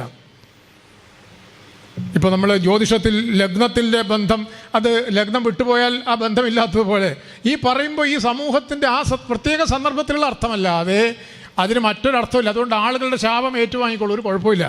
കാരണം മന്ത്രവാദം എന്ന് പറയുന്ന സാധനം ഇല്ലാതാകും. അപ്പോൾ കാരണം ഈ മന്ത്രിച്ച് ഒരു ചരടിൽ മന്ത്രിച്ചൂഴുമ്പോൾ ഈ മന്ത്രം എന്ന് പറയുന്ന സാധനത്തിന് ആ വാക്കില്ലാത്തതുകൊണ്ട്, നിങ്ങൾ മണിച്ചിത്രത്താഴിൽ ഓർമ്മയുണ്ടാവുമല്ലോ അല്ലേ, KPSCയിൽ എഴുതാൻ മന്ത്രിച്ച സാധനം ഇന്നസെൻ്റ് അരയിൽ കെട്ടാൻ വേണ്ടി ശ്രമിക്കുന്ന ഒരു ഭാഗമുണ്ടല്ലോ, മിണ്ടാതെ കെട്ടണം.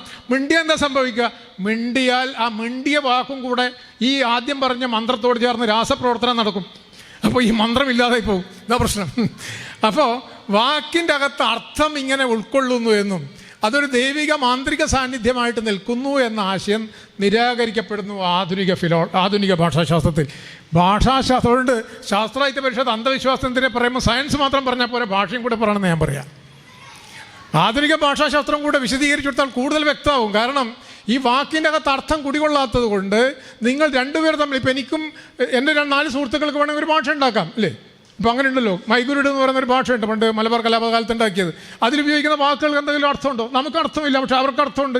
ഇത്ര മാത്രമേ ഉള്ളൂ. അതുകൊണ്ട് പ്രകൃതിയിൽ പ്രവർത്തിക്കുന്ന ഒന്നുമല്ല ഭാഷയിൽ. വാഗർത്ഥാവിയോ സംതൃപ്തോ വാഗർത്ഥ പ്രതിപത്തേ എന്ന് നമ്മൾ പണ്ട് പറഞ്ഞെങ്കിലും പാർവതി പരമേശ്വരന്മാർ തമ്മിൽ ഡൈവോഴ്സിലാണ് എന്നാണ് ഭാഷാശാസ്ത്രം പറയുന്നത്. പറഞ്ഞ് മനസ്സിലായി ഞാൻ വിചാരിക്കുന്നു. പാർവതിയും പരമേശ്വരനും ഒന്നിച്ചിട്ടല്ല ഉള്ളത്. പാർവതി വേറതാണ്. പോസ്റ്റ് ഫെമിനിസ്റ്റ് കാലഘട്ടമാണല്ലോ. പാർവതി പാർവതിയുടെ വഴിക്കും ശിവൻ ശിവൻ്റെ വഴിക്കും അവർ കാണുമ്പോൾ ഉണ്ടാകുന്ന താൽക്കാലികമായ കരാർ മാത്രമാണ് ഭാഷയും അർത്ഥവും തമ്മിലുള്ളത് എന്നുള്ളതാണ് ആധുനിക ഭാഷാശാസ്ത്രം നൽകുന്ന വളരെ പ്രധാനപ്പെട്ട ഉൾക്കാഴ്ച. അത് ഭാഷയെ ഒരു ഭൗതിക വസ്തുവായിട്ട്, ഭൗതിക പദാർത്ഥമായിട്ട് കാണാൻ നമ്മളെ പഠിപ്പിച്ചു. അതാണ് മെറ്റീരിയലൈസേഷൻ ഓഫ് ലാംഗ്വേജ് എന്ന് പറയുന്ന സാധനം. അടുത്തത് വളരെ പ്രധാനപ്പെട്ട ഒരു ആശയം, നേരത്തെ ഞാൻ പറഞ്ഞു നിർത്തിയത് ആത്മാവ്, ഈഗോ എന്ന് പറഞ്ഞിട്ടാണ് അല്ലേ. ഇപ്പം മലയാളത്തെക്കുറിച്ച് പറയുമ്പം നേരത്തെ ഞാൻ പറഞ്ഞു, മലയാളത്തിലെ മറ്റ് പദങ്ങൾ ഉപയോഗിച്ചാൽ അത് ഹറാമായിട്ടാണ് കരുതുന്നത്. മലയാളി വേറൊരു പദം ഉപയോഗിച്ചാൽ, മലയാളമല്ലാത്ത മറ്റൊരു ഭാഷ പഠിക്കാൻ ശ്രമിച്ചാൽ അത് മലയാള വിരുദ്ധമാണോ? ഇവിടെയാണ് ഭാഷയും മനുഷ്യനും തമ്മിലുള്ള സ്വത്വപരമായ ദാർശനികമായ പ്രശ്നങ്ങൾ ആരംഭിക്കുന്നത്. നേരത്തെ നമ്മൾ കണ്ട രണ്ടിലും ഒരാൾക്ക് ഒരാത്മാവ്, ഒരാൾക്ക് ഒരു ഈഗോ എന്നാണെങ്കിൽ, ആധുനിക ഭാഷാശാസ്ത്രത്തിലെത്തുമ്പോൾ നിങ്ങൾക്ക് എത്രയും ഭാഷയാകാം. ഇപ്പം നമ്മൾ മലയാളം പറയുന്നതുകൊണ്ട് ഇംഗ്ലീഷിനെതിരല്ല, ഹിന്ദിക്കെതിരല്ല. ഇപ്പോൾ പലപ്പോഴും നിങ്ങൾ എന്നോട് പറയാറുണ്ട്, എൻ്റെ സഹപ്രവർത്തകരായ ഇംഗ്ലീഷ് അധ്യാപകരൊക്കെ, നിങ്ങളിത് മലയാളം പറഞ്ഞ് കുട്ടികൾക്ക് ഇംഗ്ലീഷ് ഇല്ലാണ്ടായിരുന്നു. അപ്പോൾ ഒന്ന് മറ്റൊന്നിനെതിരാണെന്ന് നമ്മൾ പറയുമ്പോൾ നമ്മളെ ചിന്തിക്കുന്ന ചിന്താമാതൃക, അതിന് ഫിലോസഫിയിൽ ചിന്തയുടെ രൂപകം എന്നാണ് പറയുക. നമ്മളൊന്ന് ചിന്തിക്കുമ്പോൾ അതിന് അടിസ്ഥാനമായ ചില രൂപകങ്ങളുണ്ട്. മലയാളം ആവശ്യമാണെന്ന് പറയുമ്പം ഇംഗ്ലീഷ് വേണ്ടെന്നാണ് നമ്മൾ വിചാരിക്കുന്നത്. ആ ദ്വന്ദ്വത്തിലാണ്. ഹിന്ദു എന്ന് പറഞ്ഞാൽ ഇസ്ലാം അല്ല എന്ന് കരുതുന്ന പോലെ, ഇസ്ലാം എന്ന് പറഞ്ഞാൽ ഹിന്ദു അല്ല എന്ന് കരുതുന്ന പോലെ, ഇന്ത്യ എന്ന് പറഞ്ഞാൽ പാകിസ്ഥാൻ അല്ല എന്ന് കരുതുന്നത് പോലെ, ഈ ദ്വന്ദ്വയുക്തിക്കകത്താണ് നമ്മൾ ഭാഷയെ കാണുന്നത്. ഭാഷ അങ്ങനെയല്ല. ഭാഷയിൽ നിങ്ങൾക്ക് എത്രയും സ്വത്വം സാധ്യമാണ്. ഇതാണ് കാര്യം. അതുകൊണ്ട് എനിക്ക് ഒന്നാം ഭാഷയും രണ്ടാം ഭാഷയും മൂന്നാം ഭാഷയും ഉണ്ട്. എനിക്ക് ഒന്നാം രാജ്യവും രണ്ടാം രാജ്യവും മൂന്നാം രാജ്യവും ഇല്ല. മനസ്സിലായല്ലോ? എൻ്റെ പൗരത്വം ഇന്ത്യനാണ്, എനിക്ക് മറ്റൊരു രാജ്യത്തെ പൗരത്വം സാധ്യമല്ല. ഞാനൊരു മതവിശ്വാസിയാണെങ്കിൽ, ഞാൻ ഹിന്ദുവാണ്, എനിക്ക് ഞാൻ ക്രിസ്ത്യാനിയോ മുസ്ലിമോ അല്ല. പണ്ടായിരുന്നു, മൊല്ലാക്കയുടെ കാലത്തായിരുന്നു, ഇപ്പം അല്ല. രാഷ്ട്രം ഈ പുതിയ സർവേ വന്നപ്പോൾ, ഞാൻ ആ കാര്യം കൂടെ പറയാം. ഈ സർവേ വന്നപ്പോൾ ഇപ്പോൾ ഈ മതശുദ്ധീകരണവാദികൾ ശ്രദ്ധിക്കേണ്ട ഒരു കാര്യമാണ്. ഈ ആധുനിക കാനേഷുമാരി എന്ന് പറയുന്ന ഈ മഹാമാരിയാണ് ഈ മതം ഇത്രയും ശക്തിപ്പെടുത്തുന്നതിന് കാരണം.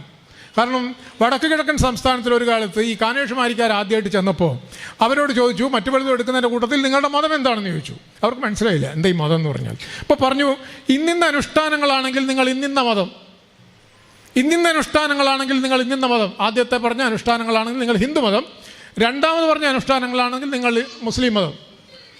അപ്പോൾ അവർക്ക് മനസ്സിലായി. അപ്പോൾ എന്താണ് നിങ്ങളുടെ മതം എന്ന് ചോദിച്ചു. ഞങ്ങൾ ഹിന്ദു മുസ്ലിമാണെന്ന് പറഞ്ഞു. കാരണം ഞങ്ങളിത് രണ്ടുമുണ്ട്. അപ്പോൾ ഞാൻ പറഞ്ഞത്, ഈ കാനേഷുമാരി വഴി ബഹുത്വപൂർണമായ സാംസ്കാരികതയെ നിരാകരിച്ച് നിങ്ങൾ ഒന്നാണ് എന്ന് ഭരണകൂടം അങ്ങോട്ട് പ്രൊജക്റ്റ് ചെയ്യുക. അതുകൊണ്ടാണ് ആധുനിക ഹിന്ദുമതം ഭരണകൂടം ഉണ്ടാക്കിയതെന്ന് പറയുന്നത്. പ്രാകൃത ഹിന്ദുമതം ജനമതമാണ്. അതാണ് നമ്മൾ തെയ്യങ്ങളിലും തറയിലും ഉത്സവങ്ങളിലും കാണുന്നത്. അതുകൊണ്ട് ഈ ഹിന്ദു എന്ന് വിളിച്ചാൽ എന്ത് പേരിട്ട് വിളിച്ചാലും, അതുകൊണ്ട് പ്രാകൃത ഹിന്ദുമതത്തെ കൊണ്ട് ഭരണകൂട ഹിന്ദുമതത്തെ വിമർശിക്കുക എന്നുള്ള പ്രധാനപ്പെട്ട ഒരു കാര്യം. നമുക്കറിയാലോ, തെയ്യം തറയൊക്കെ നമ്മുടെ കൂടെയുണ്ട്. സ്റ്റേറ്റ് സ്പോൺസേർഡായി. ഇപ്പോൾ രാമൻ അതിലേക്ക് പോയാൽ നമ്മുടെ വിഷയം ആരെങ്കിലും ഞാൻ പറയേണ്ട നിവൃത്തിയില്ല. ഇന്നത്തെ കാലത്ത്, ഇന്നത്തെ ഇന്ത്യയിൽ അത് പറയാൻ നിവൃത്തിയില്ലല്ലോ. ദുരവസ്ഥ അല്ലേ, വലിയ വിപ്ലവ കൃതിയാണ് കുമാരനാശാൻ്റെ. വിശ്വമഹാകവിയിൽ ഒരാളായിട്ട് ഞാൻ കുമാരനാശാനെ കാണുന്നത് കേട്ടോ. മറ്റൊരു കാര്യം, പക്ഷേ കുമാരനാശാൻ്റെ ദുരവസ്ഥയിൽ നിങ്ങൾ നോക്കിയാലേ, ദുരവസ്ഥയിൽ കുമാരനാശാൻ ഈ ചാത്തന്, അതിൽ വിപ്ലവം എന്താണ്?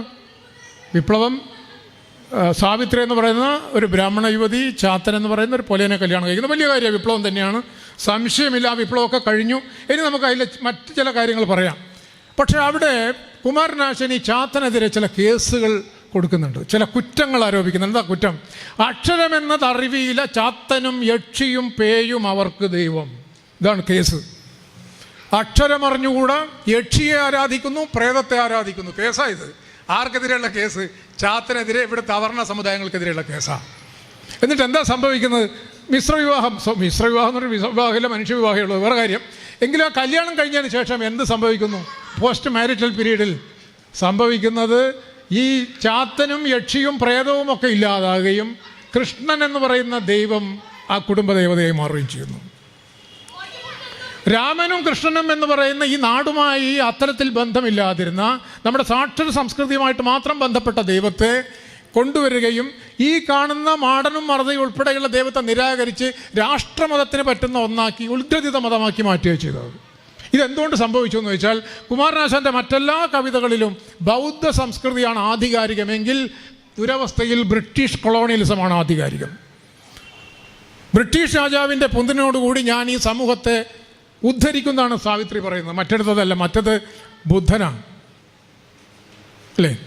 അനുപമ കൃപാനിധി അഖില ബാന്ധവൻ ശാക്യജിനദേവൻ ധർമ്മരശ്മി ചൊരിയും നാളിൽ എന്ന് ബുദ്ധൻ്റെ രശ്മി ചൊഴിയുന്ന സ്ഥലങ്ങളാണ് മറ്റേതെങ്കിൽ ഇത് ബ്രിട്ടീഷ് ചക്രവർത്തിയുടെ മലബാറാണ്. അതുകൊണ്ട് ബ്രിട്ടീഷ് യുക്തി അവിടെ കടന്നു വരുന്നു.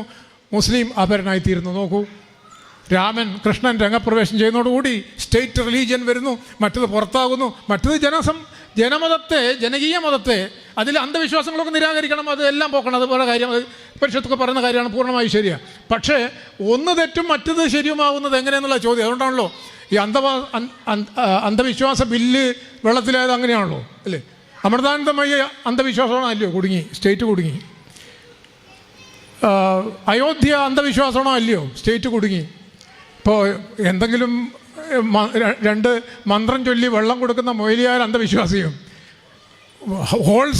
കോടിക്കണക്കിന് ഹോൾസെയിൽ അന്ധവിശ്വാസം ശരിയുമാകുന്ന അവസ്ഥ വരുന്നു.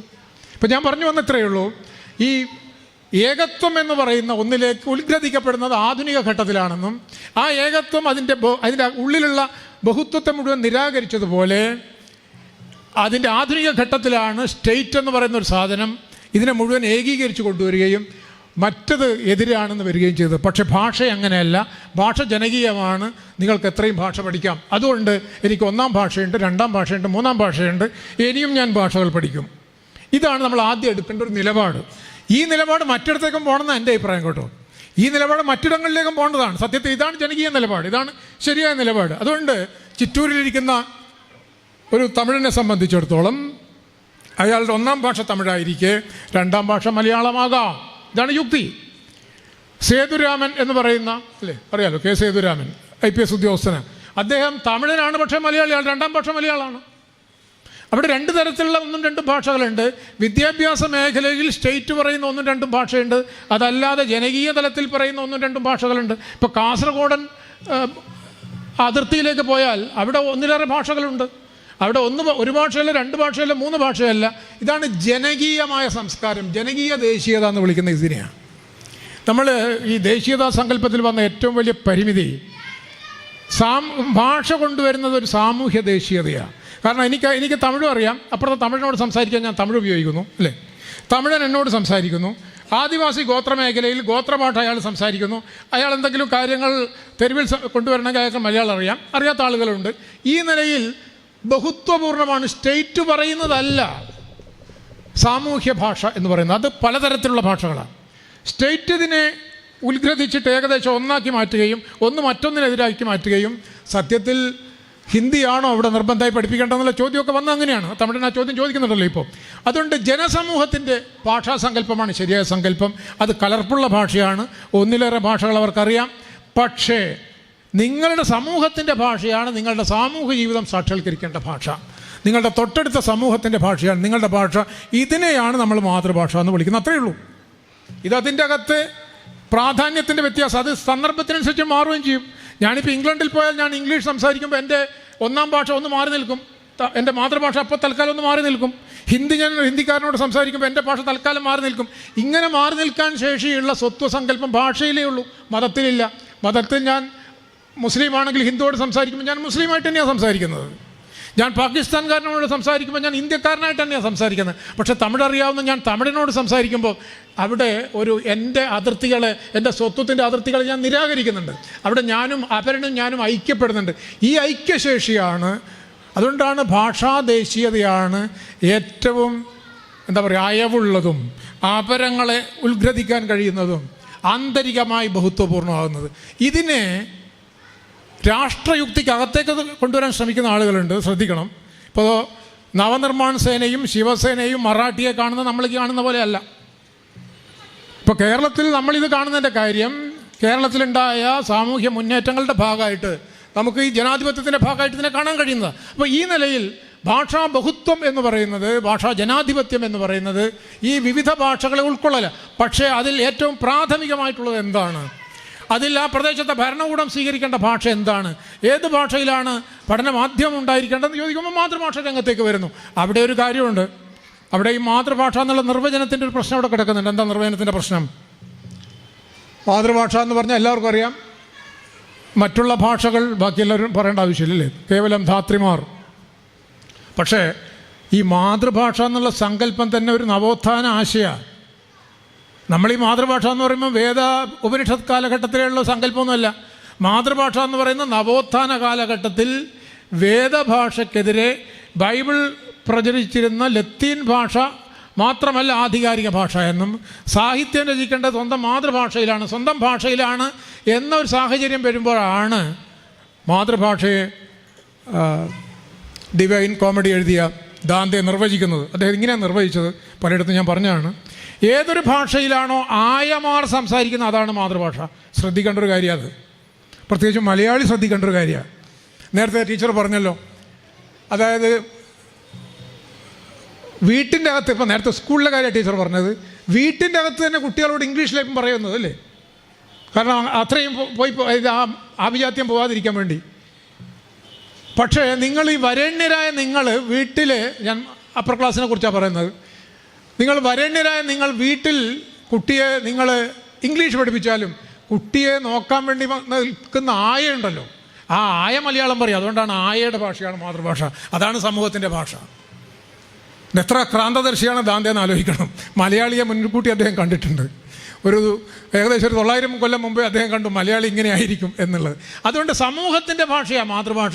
രക്തബന്ധത്തിലൂടെ വരുന്നതല്ല മാതൃഭാഷ, അത് സമൂഹത്തിൽ നിന്ന് വരുന്നത്. അതുകൊണ്ട് എല്ലാ ജനിതകവാദങ്ങളും ഭാഷാ രാഷ്ട്രീയത്തിൽ നിന്ന് പുറത്താണ്. ഇത് ഞാൻ പറയാൻ കാരണം, ഇങ്ങനെ പറയുന്ന ആളുകളുണ്ട്. വീണ്ടും മറാഠിയിലെ വാദികൾ അതാണ്, തമിഴിൽ ഒരു വിഭാഗം അങ്ങനെ ധരിക്കുന്നുണ്ട്. ഏതായാലും കേരളത്തിലെ ഭാഷാ സംഘടന അങ്ങനെ ധരിക്കുന്നില്ല. അതുകൊണ്ട് എന്താ ഗുണം? അതുകൊണ്ട് ഗുണം, ഇവിടെ വന്നു ചേരുന്ന ബംഗാളി ഉൾപ്പെടെയുള്ള ആളുകൾക്ക് അവരുടെ മക്കൾ നമ്മൾ സോക്കോൾഡ് നമ്മുടെ കുട്ടികളോടൊപ്പം ചേരുമ്പോൾ അവരുടെ ഭാഷ മാതൃഭാഷയാവും സ്വാഭാവികമായിട്ടും. ബംഗാളിക്കൊപ്പം അവർ മലയാളവും പഠിക്കും, ചിലപ്പോൾ മലയാളം അവരുടെ മാതൃഭാഷയാവും. ഹിമാദ്രി മാജി എന്ന് പറയുന്നൊരു കുട്ടിയാണ് മലയാള ഐക്യവേദിയുടെ 7ാം സംസ്ഥാന സമ്മേളനം ഉദ്ഘാടനം ചെയ്തത്. ആ കുട്ടി ആസാമീസ് കുട്ടിയാണ്. അതിൻ്റെ കാരണം വള്ളത്തോൾ കവിതയെക്കുറിച്ച് കേരള സംസ്ഥാന തലത്തിൽ നടത്തിയ മത്സരത്തിൽ 1ാം സ്ഥാനം അവർക്കാണ് കിട്ടിയത്. അവരാണ് ശരിയായ മലയാളി. ക്രിസ്തു പറഞ്ഞതുപോലെ ആരാണ് ശരിയായ മലയാളി എന്നുള്ള ചോദ്യം ഉണ്ടല്ലോ. ഇപ്പോൾ എൻ്റെ നാട്ടിൽ ഓണപ്പൊട്ടൻ ഇങ്ങനെയാണ് കേട്ടത്, ഓണപ്പൊട്ടൻ്റെ വേഷം കെട്ടിയ കുറച്ച് കൊല്ലങ്ങളായിട്ട് ഓണപ്പൊട്ടൻ്റെ വേഷം കെട്ടിക്കൊണ്ടിരിക്കുന്ന ബംഗാളി എന്നാണ്. ഇപ്പം എല്ലാ വേഷവും ഇപ്പോൾ അവരാണല്ലോ കെട്ടുന്നത്. ഈ ഓണപ്പൊട്ടൻ എന്ന് പറഞ്ഞാൽ മഹാബലിയാണ്. ഈ മഹാബലി എന്ന് പറഞ്ഞാൽ പാതാളത്തിലുള്ളതാണ്. പാതാളത്തിൽ ഈ തോണ്ടുകയും കുഴിക്കുകയും ചെയ്യുന്ന പണിയാണ്. ഈ പണി മുഴുവൻ എടുക്കുന്ന ബംഗാളിയാണ്. അതുകൊണ്ട് തീർച്ചയായിട്ടും ബംഗാളി തന്നെ വേണം മഹാബലിയാവാൻ എൻ്റെ അഭിപ്രായം. അപ്പോൾ അതുകൊണ്ട് എന്താ പറഞ്ഞതെന്ന് വെച്ചാൽ, അതുകൊണ്ട് ആരാണ് നാളത്തെ മലയാളി എന്ന് ചോദിച്ചാൽ, നമ്മൾ ഈ വരേണ്യരായ മലയാളി, സോക്കോൾഡ് മലയാളികൾ മലയാളം ഒഴിവാക്കുകയും ബംഗാളികൾ പൊതുവിദ്യാലയത്തിൽ വന്ന് മലയാള മാധ്യമത്തിൽ പഠിക്കുകയും ചെയ്യുമ്പോൾ നാളെ അവരായിരിക്കും മലയാളി, നമ്മൾ ബംഗാളിയാവും. നമ്മളിപ്പോൾ ബംഗാളിയല്ല, നമ്മളിപ്പം ബംഗാളി പോലുമല്ല, ബംഗാളിയാണെങ്കിൽ ഇന്ത്യൻ ഭാഷ എന്ന് പറയാം. നമ്മൾ രണ്ടിലും പെടാത്ത ആളുകളാണ്. അധ്യാപകർ പറയുന്നുണ്ട് ഇംഗ്ലീഷ് മാധ്യമത്തിൽ പഠിച്ച കുട്ടികൾക്ക് അതുമില്ല ഇതുമില്ല എന്ന അവസ്ഥയാണ്. നേരത്തെ ടീച്ചർ പറഞ്ഞ ഉദാഹരണം ഞാൻ ഇനി കാണുന്നിടത്തൊക്കെ പറയാൻ പോകുന്നൊരു ഉദാഹരണമാണ്. എന്താ കാര്യം എന്ന് വെച്ചാൽ, ഇപ്പം എൻ്റെ മകനും കൂടെ പറഞ്ഞൊരു കാര്യമാണ്. എൻ്റെ മക്കൾ 2 പേരും പഠിച്ച ഇൻ്റർനാഷണൽ സ്കൂളിലാണ്. വലിയ വിഷമമുള്ളൊരു കാര്യമല്ലേ. ആ സ്കൂളിൻ്റെ പേര് കോട്ടപ്പറമ്പ് മാപ്പിള LP സ്കൂൾ എന്നാണ്. എന്താ കാര്യം എന്ന് വെച്ചാൽ, ലോകത്തിൽ അവർക്ക് കിട്ടാൻ കഴിയുന്ന ഏറ്റവും മികച്ച വിദ്യാലയം. കാരണം ആ നാടിനെ അറിയുന്ന ആളുകളാണ് പഠിപ്പിക്കുന്നത്. ഈ നാടിനെ ഇത്രയും അറിയുന്ന ആളുകൾ ലോകത്തിൽ ആരുമില്ല, അവരേ ഉള്ളൂ. അതുകൊണ്ടാണ് ഇൻ്റർനാഷണൽ എന്ന് പറഞ്ഞത്. ആഴത്തിൽ വേരോടിയ വൃക്ഷങ്ങളെ ആകാശം മുട്ട വളരുകയുള്ളൂ. അതുകൊണ്ട് അവർ ആകാശം മുട്ട വളർന്നിട്ടുണ്ട്. എല്ലാവരും അങ്ങനെ തന്നെയാണ്. ഞാൻ പറഞ്ഞത്, ഈ പറയുന്ന കുട്ടികൾ, അതായത് മലയാളം പറയാൻ ധൈര്യമില്ലാത്ത കുട്ടികൾ, അവർക്ക് കേരള സമൂഹത്തിൽ നാളെ ജീവിക്കാൻ പറ്റുമോ?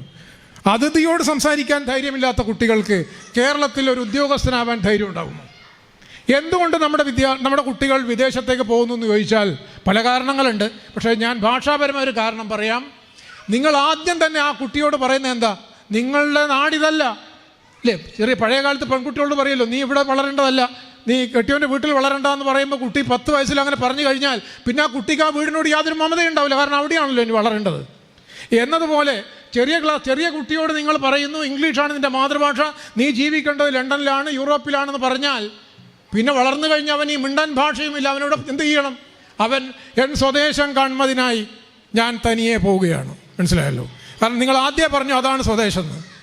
പിന്നെ അവനെന്താ ചെയ്യേണ്ടത്? ഇത് ഞാൻ പറഞ്ഞത് ഇതെൻ്റെ ഊഹം മാത്രം. എൻ്റെ മകൻ എന്നോട് പറഞ്ഞ കാര്യമാണ്. അവൻ LLB കോഴ്സ് ചെയ്യുമ്പോൾ അവിടെ മിക്കവാറും ആളുകൾ ഇംഗ്ലീഷ് മീഡിയത്തിൽ പഠിച്ച കുട്ടികളാണ്. അവർക്ക് ധൈര്യമില്ല. കേരളത്തിലൊരു കോടതിയിൽ ജോലി ചെയ്യാൻ ധൈര്യമില്ല കുട്ടികൾക്ക്. കാരണം നമുക്കറിയാലോ, സാധാരണ മനുഷ്യരോട് സംസാരിക്കണം, അവരെഴുതുന്ന കാര്യങ്ങൾ വായിക്കണം. ഇതല്ലേ അവസ്ഥ. അതുകൊണ്ട് സർക്കാർ പോളിസി നമ്മൾ പറയുമ്പോൾ എന്തുകൊണ്ട് ഇരുട്ടിൽ തപ്പിയിട്ട് കാര്യമില്ല. എന്തുകൊണ്ട് വിദേശത്തേക്ക് പോകുന്നു ചോദിച്ചാൽ അതിനൊരു ഭാഷാപരമായ പണത്തിൻ്റെ കാര്യമുണ്ടൊക്കെ ഉണ്ട്. പക്ഷേ പണത്തിനേക്കാളൊക്കെ പ്രധാനപ്പെട്ട ഒരു കാര്യമുണ്ട്, അഭിമാനം എന്ന് പറയുന്നൊരു കാര്യം. മറ്റൊരുത്തൻ്റെ മുന്നിൽ ഭാഷ ഉറപ്പിച്ച് പറയാൻ കഴിയുന്നതാണ് ആദ്യത്തെ അഭിമാനം എന്ന് പറയുന്നത്. ആ അഭിമാനം ഇല്ലാത്തൊരു ജനതയെ ആണ് നമ്മുടെ വിദ്യാലയങ്ങൾ പുറത്തുവിടുന്നത്. ഇതിനെയാണ് നമ്മൾ പൊതുവിദ്യാഭ്യാസം എന്ന് വിളിക്കുന്നത്. എൻ്റെ അഭിപ്രായത്തിൽ ഇംഗ്ലീഷ് മാധ്യമ ക്ലാസ്സുകളെ, വിദ്യാലയങ്ങളെ പൊതു എന്ന് വിളിക്കാൻ പാടില്ല. കാരണം പൊതു എന്ന് പറയുന്ന ഒരു ഇക്കണോമിക് കാറ്റഗറി അല്ല. സർക്കാർ ഫണ്ട് ചെയ്യുന്നു എന്നതുകൊണ്ട് പൊതുവാകുന്നില്ല. പൊതുവാകണമെങ്കിൽ പൊതുസമൂഹത്തിൻ്റെ, പൊതുജനത്തിൻ്റെ ഭാഷയിൽ വേണം ആ കുട്ടി പഠിക്കാൻ. പൊതുസമൂഹത്തിൻ്റെ നേതാവാകാൻ അയാൾക്ക് കഴിയണം. പൊതുസമൂഹത്തോട് സംസാരിക്കാൻ കഴിയണം. നാളെ പൊതുസമൂഹത്തെ ശക്തിപ്പെടുത്തുന്ന ഒരാളായിരിക്കണം അവിടുന്ന് പുറത്തേക്ക് വരേണ്ടത്. അതുകൊണ്ട് ഇനി മുതൽ എനിക്ക് തോന്നുന്നു ഇംഗ്ലീഷ് മാധ്യമ ക്ലാസ്സുകളെ, പൊതുവിദ്യാലയങ്ങൾ നമ്മൾ ആ പേര് ഒഴിവാക്കുന്നതാണ് നല്ലത്.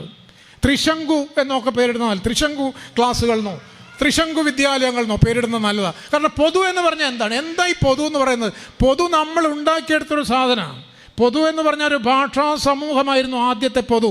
1921 ഈ ഒറ്റപ്പാലത്ത് കോൺഗ്രസ് സമ്മേളനത്തിൽ വെച്ചിട്ട് ആദ്യത്തെ പൊതു മലയാളി ഉണ്ടാവുന്നത് നമുക്കറിയാൻ ഞാൻ വിചാരിക്കുന്നത് ശരിയാണെന്നാണ് ഇടി പറയുന്നത്.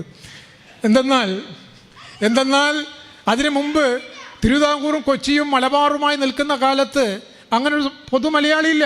ഒറ്റപ്പാലത്തെ കോൺഗ്രസ് സമ്മേളനത്തിലാണ് കൊച്ചി, മലബാർ, തിരുവിതാംകൂർ എന്നുള്ള വ്യത്യാസമില്ലാതെ, ഹിന്ദു, മുസ്ലിം, ക്രിസ്ത്യാനി എന്നുള്ള വ്യത്യാസമില്ലാതെ, ആണ് പെണ്ണ് എന്നുള്ള വ്യത്യാസമില്ലാതെ ആളുകൾ ആദ്യമായി സംഘടിക്കുന്നത്. അവിടെയാണ് പൊതു ജനിച്ചത്. ആ പൊതുവിൽ നിന്നാണ് കേരളം ഉണ്ടായത്. അതുകൊണ്ടാണ് നമ്മൾ പറയുന്നത് കേരളമല്ല മലയാളത്തെ ഉണ്ടാക്കിയത്, മലയാളം കേരളത്തെ ഉണ്ടാക്കിയതാണ്. മലയാളത്തിൻ്റെ പേരിലാണ് നമ്മൾ സംഘടിച്ചത്. അതുകൊണ്ട് എന്തുണ്ടായി? അതുകൊണ്ട് ഇന്ന് ശ്രദ്ധിക്കേണ്ട ഒരു കാര്യമാണ്. എന്തുണ്ടായി? കേരളം എങ്ങനെ രൂപീകരിക്കണം എന്നുള്ള ചർച്ച വന്നപ്പോൾ 2 തർക്കം ഉണ്ടായിരുന്നു. ഒരു തർക്കം പശ്ചിമതീര സംസ്ഥാനം ആവശ്യമാണെന്നാണ്. മറ്റൊന്ന് ദക്ഷിണേന്ത്യ മൊത്തം ഒന്നാകുക. മറ്റൊന്ന് മലബാർ മദ്രാസ് സ്റ്റേറ്റിൻ്റെ ഭാഗമായിട്ട് തിരുകൊച്ചി ഒന്നിച്ച് നിൽക്കുക. ഇങ്ങനെ പല വാദങ്ങളുണ്ടായിരുന്നു. ഇതിൽ വിജയിച്ച വാദം നമുക്കറിയാം. അത് പക്ഷേ അന്ന് ന്യൂനപക്ഷമായിരുന്നു കേട്ടോ. ആലോചിക്കേണ്ടതാണ്. മലയാളി അന്ന് എത്ര ബുദ്ധിജീവിയാണെന്ന് മനസ്സിലാക്കേണ്ടതാണ്. കോൺഗ്രസിൽ പോലും വലിയ പ്രശ്നമായിരുന്നു ആ വാദം. ഭാഷാടിസ്ഥാനത്തിലാണ് സംസ്ഥാനം രൂപീകരിക്കേണ്ടതെന്ന ആശയം വന്നപ്പോൾ എന്താ ഉണ്ടായ വ്യത്യാസം? കൊങ്കണ തീരം മുഴുവൻ, അതായത് പശ്ചിമതീര സംസ്ഥാനം മുഴുവൻ ഒരു സംസ്ഥാനമാകണമെന്ന് പറഞ്ഞാൽ അതിൻ്റെ അർത്ഥം എന്താ? പരശുരാമൻ മഴുവറിഞ്ഞ വഴിയിൽ വേണം നമ്മുടെ സംസ്ഥാനം എന്നാണ്. അമ്മയെ കൊന്നവൻ്റെ പേരാ പരശുരാമൻ, ഇല്ലേ? അമ്മയെ കൊന്നവന് ഭ്രാന്ത് പിടിച്ച് ബാക്കി മുഴുവൻ ക്ഷത്രിയരെ കൊന്നു എന്ന കഥ. ഞാൻ ആ കഥയിലേക്ക് പോകുന്നില്ല. എന്തായാലും ആ പരശുരാമൻ്റെ പേരിൽ കേരളം ഉണ്ടാക്കിയിരുന്നെങ്കിൽ എന്ത് സംഭവിക്കുമായിരുന്നു? അത് ഹിന്ദുക്കൾക്ക് മേൽക്കോയ്മയുള്ള, ഹിന്ദുക്കൾക്ക് ഇത് മോർ ഈക്വൽ, ഞങ്ങളുടെ എന്ന് പറയാൻ കഴിയുന്ന ഒരു സംസ്ഥാനമാകുമായിരുന്നു. അത് കടലിലേക്ക് തിരിച്ചറിഞ്ഞ് നമ്മൾ ഭാഷാടിസ്ഥാനത്തിൽ സംസ്ഥാനം ഉണ്ടാക്കിയപ്പോൾ ഹിന്ദുവിനും മുസ്ലിമിനും ക്രിസ്ത്യാനിക്കും തുല്യാവകാശമുള്ള സംസ്ഥാനമായി മാറി. ഇതാ ഭാഷാ സംസ്ഥാനം ആധുനികം എന്ന് പറഞ്ഞ കാരണം. അതുകൊണ്ടാണ് നമ്മൾ പൊതുവായത് അങ്ങനെയാണ്. ഇതെല്ലാവർക്കും ഒരേ, അതായത് മൊഹിദ്ദീൻ മാല എഴുതിയ ആൾക്കും പുത്തൻപാൻ എഴുതിയ ആൾക്കും ജ്ഞാനപ്പാൻ എഴുതിയ ആൾക്കും അത് വായിച്ചു പഠിച്ച ആളുകൾക്കും തുല്യ അവകാശത്തോടുകൂടി എൻ്റെ കേരളം എന്ന് പറയാൻ കഴിഞ്ഞത് ഭാഷാടിസ്ഥാനത്തിലുള്ള സംസ്ഥാനമായതുകൊണ്ടാണ്. ഈ പൊതുവിനെയാണ് നിങ്ങൾ ഇല്ലാതാക്കുന്നത്. ഇവിടെ നിന്നാണ് കുട്ടിയെ പുറത്താക്കുന്നത്. മനുഷ്യത്വ വിരുദ്ധ. കുട്ടിയെ അറിയുന്നില്ല.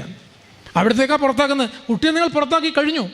ഇംഗ്ലീഷ് മാധ്യമ ക്ലാസ്സിലേക്ക് കുട്ടിയെ വിടുന്നതോടുകൂടി ഇംഗ്ലീഷ് പഠിക്കണം. ഞാൻ പറഞ്ഞല്ലോ, എത്രയും മെച്ചപ്പെട്ട രീതിയിൽ പഠിക്കണം. 2ാം ഭാഷ ഇംഗ്ലീഷ് തന്നെയാണ്, യാതൊരു സംശയമില്ല. അത് മലയാളം പറയുമ്പം ഇംഗ്ലീഷ് വേണ്ടാന്ന് ധരിക്കുന്നത് ഞാൻ പറഞ്ഞ പഴയ യുക്തിയാണ്, ഈഗോൻ്റെ യുക്തിയാണ് നമ്മൾ വെക്കുന്നത്. ലിംഗ്വിസ്റ്റിക് ആധുനിക ഭാഷാശാസ്ത്രത്തിൻ്റെ യുക്തിയാണ്. ആധുനിക ഭാഷാശാസ്ത്രം മറ്റൊരു കാര്യവും കൂടെ പറയും.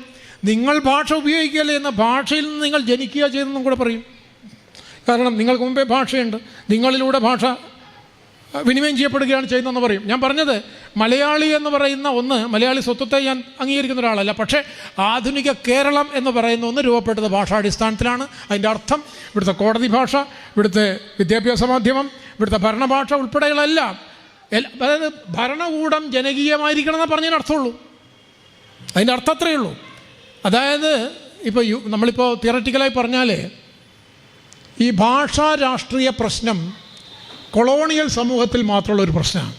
ഇപ്പം നമ്മൾ ഈ ഭാഷാ പ്രസ്ഥാനം ഉണ്ടാക്കുന്ന കാലത്ത് മറ്റ് പല സ്ഥാനങ്ങൾ എഴുതുമ്പോൾ നമ്മൾ ഫൂക്കോ, ലക്കാൻ, അങ്ങനെ കുറേ ബുദ്ധിജീവികളുടെ യൂറോപ്യൻ പണ്ഡിതരുടെ പേരൊക്കെ പറഞ്ഞാൽ പിന്നെ ആരും മിണ്ടില്ല. കാരണം ഭൂതം, പ്രേതം, പിശാച് അങ്ങനെ ആ പേരുകൾ പറഞ്ഞാൽ പിന്നെ ഒരു മലയാളി ബുദ്ധിജീവിയും മിണ്ടില്ല.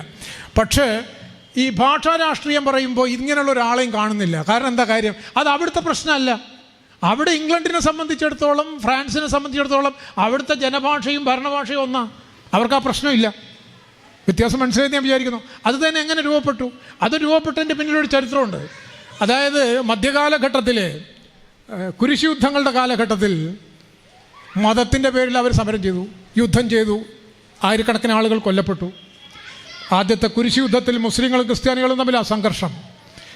പ്രൊട്ടസ്റ്റന്റ് റവല്യൂഷൻ വന്നതിന് ശേഷം പ്രൊട്ടസ്റ്റന്റുകളും കത്തോലിക്കരും തമ്മിലാണ് സംഘർഷം. ഇങ്ങനെ ക്രിസ്ത്യാനി മുസ്ലിം എന്ന സ്വത്വം, പ്രൊട്ടസ്റ്റന്റ് കത്തോലിക്കർ എന്നുള്ള സ്വത്വം, ആ സ്വത്വം ശക്തിപ്പെട്ട കാലത്താണ് മതയുദ്ധങ്ങൾ ഉണ്ടായത്. അത് കഴിഞ്ഞിട്ട് അവർ തിരിച്ചറിയുകയാണ്, ഞങ്ങൾ ക്രിസ്ത്യാനികളും മുസ്ലിങ്ങളും അല്ല, ഞങ്ങൾ കത്തോലിക്കരും പ്രൊട്ടസ്റ്റന്റും അല്ല, ഞങ്ങൾ ഇംഗ്ലീഷുകാരാണ്, ഞങ്ങൾ ഫ്രഞ്ചുകാരാണ്, ഞങ്ങൾ ജർമ്മൻകാരാണെന്ന് തിരിച്ചറിഞ്ഞപ്പോഴാണ് മതസംഘർഷങ്ങളില്ലാതെ ആധുനിക ദേശീയതയായിട്ട് അവർ മാറിയത്. അതുകൊണ്ട് ജാതി മത, നേരത്തെ നമ്മൾ കണ്ട ജാതി മത സ്വത്വത്തിനേക്കാൾ ആധുനികമായ ഒന്നാണ് മത സമൂഹം, ഭാഷാ സമൂഹം എന്ന ആശയം. ഇതാണ് കാര്യം. ഇങ്ങനെയാണ് അവർ തന്നെ മറികടന്നത്. ഇന്ത്യയും അങ്ങനെ തന്നെയാണ് മറികടക്കാൻ ശ്രമിച്ചത്. 1947 ആഗസ്റ്റ് 15 വരെ ഇന്ത്യൻ നാഷണൽ കോൺഗ്രസും ഇന്ത്യൻ കമ്മ്യൂണിസ്റ്റ് പാർട്ടിയും ഇന്ത്യൻ സോഷ്യലിസ്റ്റ് പാർട്ടിയും ഒക്കെ മുന്നോട്ട് വെച്ച ആശയം ഭാഷാ ഉപദേശീയതകളുടെ ഒരു ഐക്യം എന്നുള്ള യൂണിയൻ എന്നുള്ള അർത്ഥത്തിലാണ് ഉണ്ടാക്കിയെടുത്തത്. അത് അങ്ങനെ ഉണ്ടായിരുന്നെങ്കിൽ ഇന്ന് ആലോചിച്ച് നോക്കുക, കാശ്മീർ പ്രശ്നമില്ല. ജമ്മു കാശ്മീരും പാകിസ്ഥാൻ ഓക്യുപ്പൈഡ് കാശ്മീരും ഒരു സംസ്ഥാനമാണ് അല്ലേ? പാകിസ്ഥാൻ ഓക്യുപ്പൈഡ് പഞ്ചാബും നമ്മുടെ പഞ്ചാബും ഒരൊറ്റ സംസ്ഥാനമാണ്. ബംഗ്ലാദേശും ബംഗാളും ഒന്നാണ്. ഒരു പ്രശ്നമില്ല. ഒരു ആസാമീസ് പ്രശ്നം, നമ്മളിന്ന് പറയുന്ന ഇന്ത്യൻ ദേശീയതയുടെ പ്രശ്നമേ ഇല്ല. ഭാഷ കൊണ്ട് ഉണക്കാവുന്ന ഒരു മുറിവ് ആ ഭാഷയ്ക്ക് പകരം മതം കൊണ്ട് ഉണക്കുകയല്ല ചെയ്തത്, അതിൽ കത്തിവെക്കുക ചെയ്തതോടുകൂടിയാണ്. ആ മുറിഞ്ഞ വഴിയാണ്, ഭാഷ മുറിഞ്ഞ വഴിയിലാണ് ഇന്ന് ഇന്ത്യയിലെ കലാപങ്ങൾ മുഴുവൻ.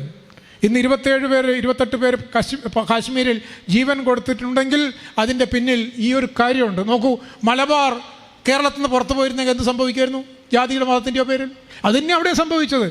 അതുകൊണ്ട് ഒരു കാര്യമുണ്ടായി. ബംഗാളിൽ അവർ ഇന്ത്യയും പാകിസ്ഥാനായിട്ട് വിഭജിക്കാൻ നോക്കിയപ്പോൾ പഞ്ചാബിനെ മുറിക്കാൻ നോക്കി, അവർ മുറിച്ചു കാശ്മീരിനെ. അതുകൊണ്ട് കാശ്മീരിയത്ത് എന്ന് പറയുന്ന ഒരു ആശയം പണ്ടുണ്ടായിരുന്നു. ഹിന്ദുക്കളും മുസ്ലിങ്ങളും ഉൾപ്പെടെ എല്ലാവരും ഉൾച്ചേരുന്ന ഒരു കാശ്മീരി സംസ്ഥാനം എന്നൊരാശയം പണ്ട് ഇന്നത്തെ നാഷണൽ കോൺഫറൻസിൻ്റെ ഷെയ്ഖ് അബ്ദുള്ള എന്ന് വെച്ചൊരാശയമാണ്. അന്നത്തെ ആശയ നാഷണൽ മുസ്ലിം കോൺഫറൻസ് എന്ന് ആദ്യം അദ്ദേഹം ഉണ്ടാക്കിയ പ്രസ്ഥാനം പിന്നീട് അദ്ദേഹം സെക്യുലർ ആശയത്തിലേക്ക് എത്തുകയും നാഷണൽ കോൺഫറൻസ് എന്നുള്ളതിലേക്ക് വരികയും ചെയ്തു. അവരുടെ മാനിഫെസ്റ്റോ വായിച്ചാൽ അറിയാം, കേരളം മലയാളികളുടെ മാതൃഭൂമിയെ EMS എഴുതിയതുപോലെ തന്നെ എഴുതിയ സാധനം അത്. ബംഗാളിൽ അങ്ങനെയാണ്. ബംഗാളിൽ അവർ ഞങ്ങൾ മതത്തിൻ്റെ പേരിൽ വിഭജിക്കാൻ തയ്യാറില്ല എന്നവർ പറഞ്ഞു. പറഞ്ഞ ആരാണ്? നേതാജി ബോസിൻ്റെ സഹോദരൻ ശരത്ചന്ദ്ര ബോസ്, മുസ്ലിം ലീഗ് നേതാവായ സുഹറാവർദി. ഇവർ പറഞ്ഞു ഞങ്ങൾ ബംഗാൾ വിഭജിക്കാൻ ഞങ്ങളില്ല.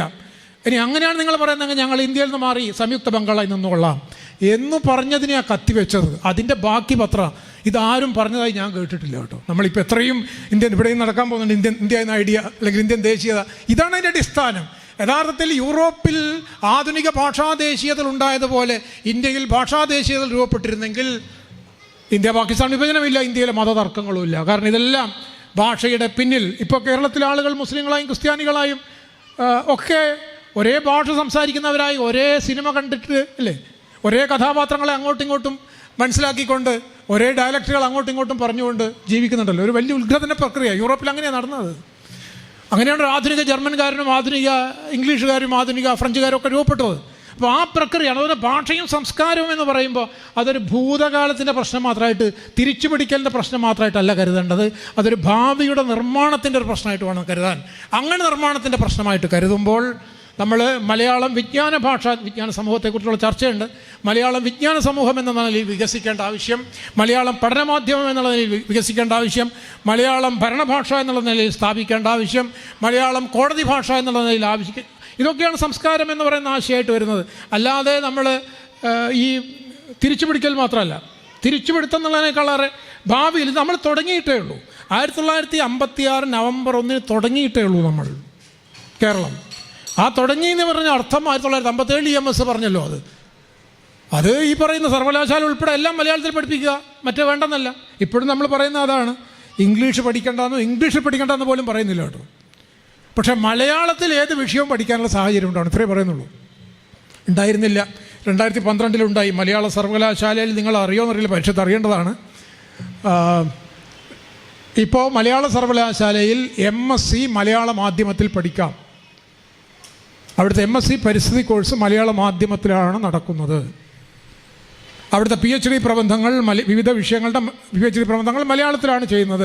അല്ലാത്തവർക്ക് മറ്റ് സർവകലാശാലകളിലേക്ക് പോകാം. അതുകൊണ്ട് എന്തുണ്ടാവുന്നു? അതുകൊണ്ട് നേരത്തെ പറഞ്ഞ പോലെ ഒരുപാട് വിജ്ഞാന പദങ്ങൾ ഉണ്ടാവുന്നു. ഒരുപാട് ആളുകൾ മറ്റു നിലയിൽ ഇംഗ്ലീഷ് അറിയില്ല എന്നുള്ളതിൻ്റെ പേരിൽ മാത്രം സമൂഹത്തിൽ നിന്ന് ഭ്രഷ്ടരായി പോകുന്ന അവസ്ഥ ഇല്ലാതാകുന്നു. എൻഗൂഗി വാ തിയോങ്കോ, നിങ്ങൾ മനസ്സിൻ്റെ അപകോളനീകരണം എന്നുള്ള പുസ്തകം നിങ്ങൾ കണ്ടിട്ടുണ്ടാവും ഞാൻ വിചാരിക്കുന്നത്. 10ാം ക്ലാസ്സിൽ അതിൻ്റെ ഒരു ഭാഗം പഠിക്കാനുണ്ടായിരുന്നു. എൻഗൂഗി, ലോക സാഹിത്യകാരൻ എൻഗൂഗി പറയും, ഞാൻ സ്കൂളിൽ പഠിക്കുന്ന കാലത്ത് ഞാൻ ഇംഗ്ലീഷിൽ മാത്രം മികച്ച ആളും ബാക്കി എല്ലാ വിഷയത്തിലും ഞാൻ ഒരു ഏവറേജും ആയിരുന്നു. പക്ഷേ ഇംഗ്ലീഷ് ഒഴികെ എല്ലാ വിഷയത്തിലും മികച്ചൊരുത്തനുണ്ടായിരുന്നു. അവൻ ഇംഗ്ലീഷിൽ തട്ടി പരാജയപ്പെട്ടു. അവനിപ്പോൾ ഒരു ഡ്രൈവറാണ്. ഞാൻ ലോകം മുഴുവൻ അറിയുന്ന എഴുത്തുകാരനാണെന്ന് അദ്ദേഹം പറയും.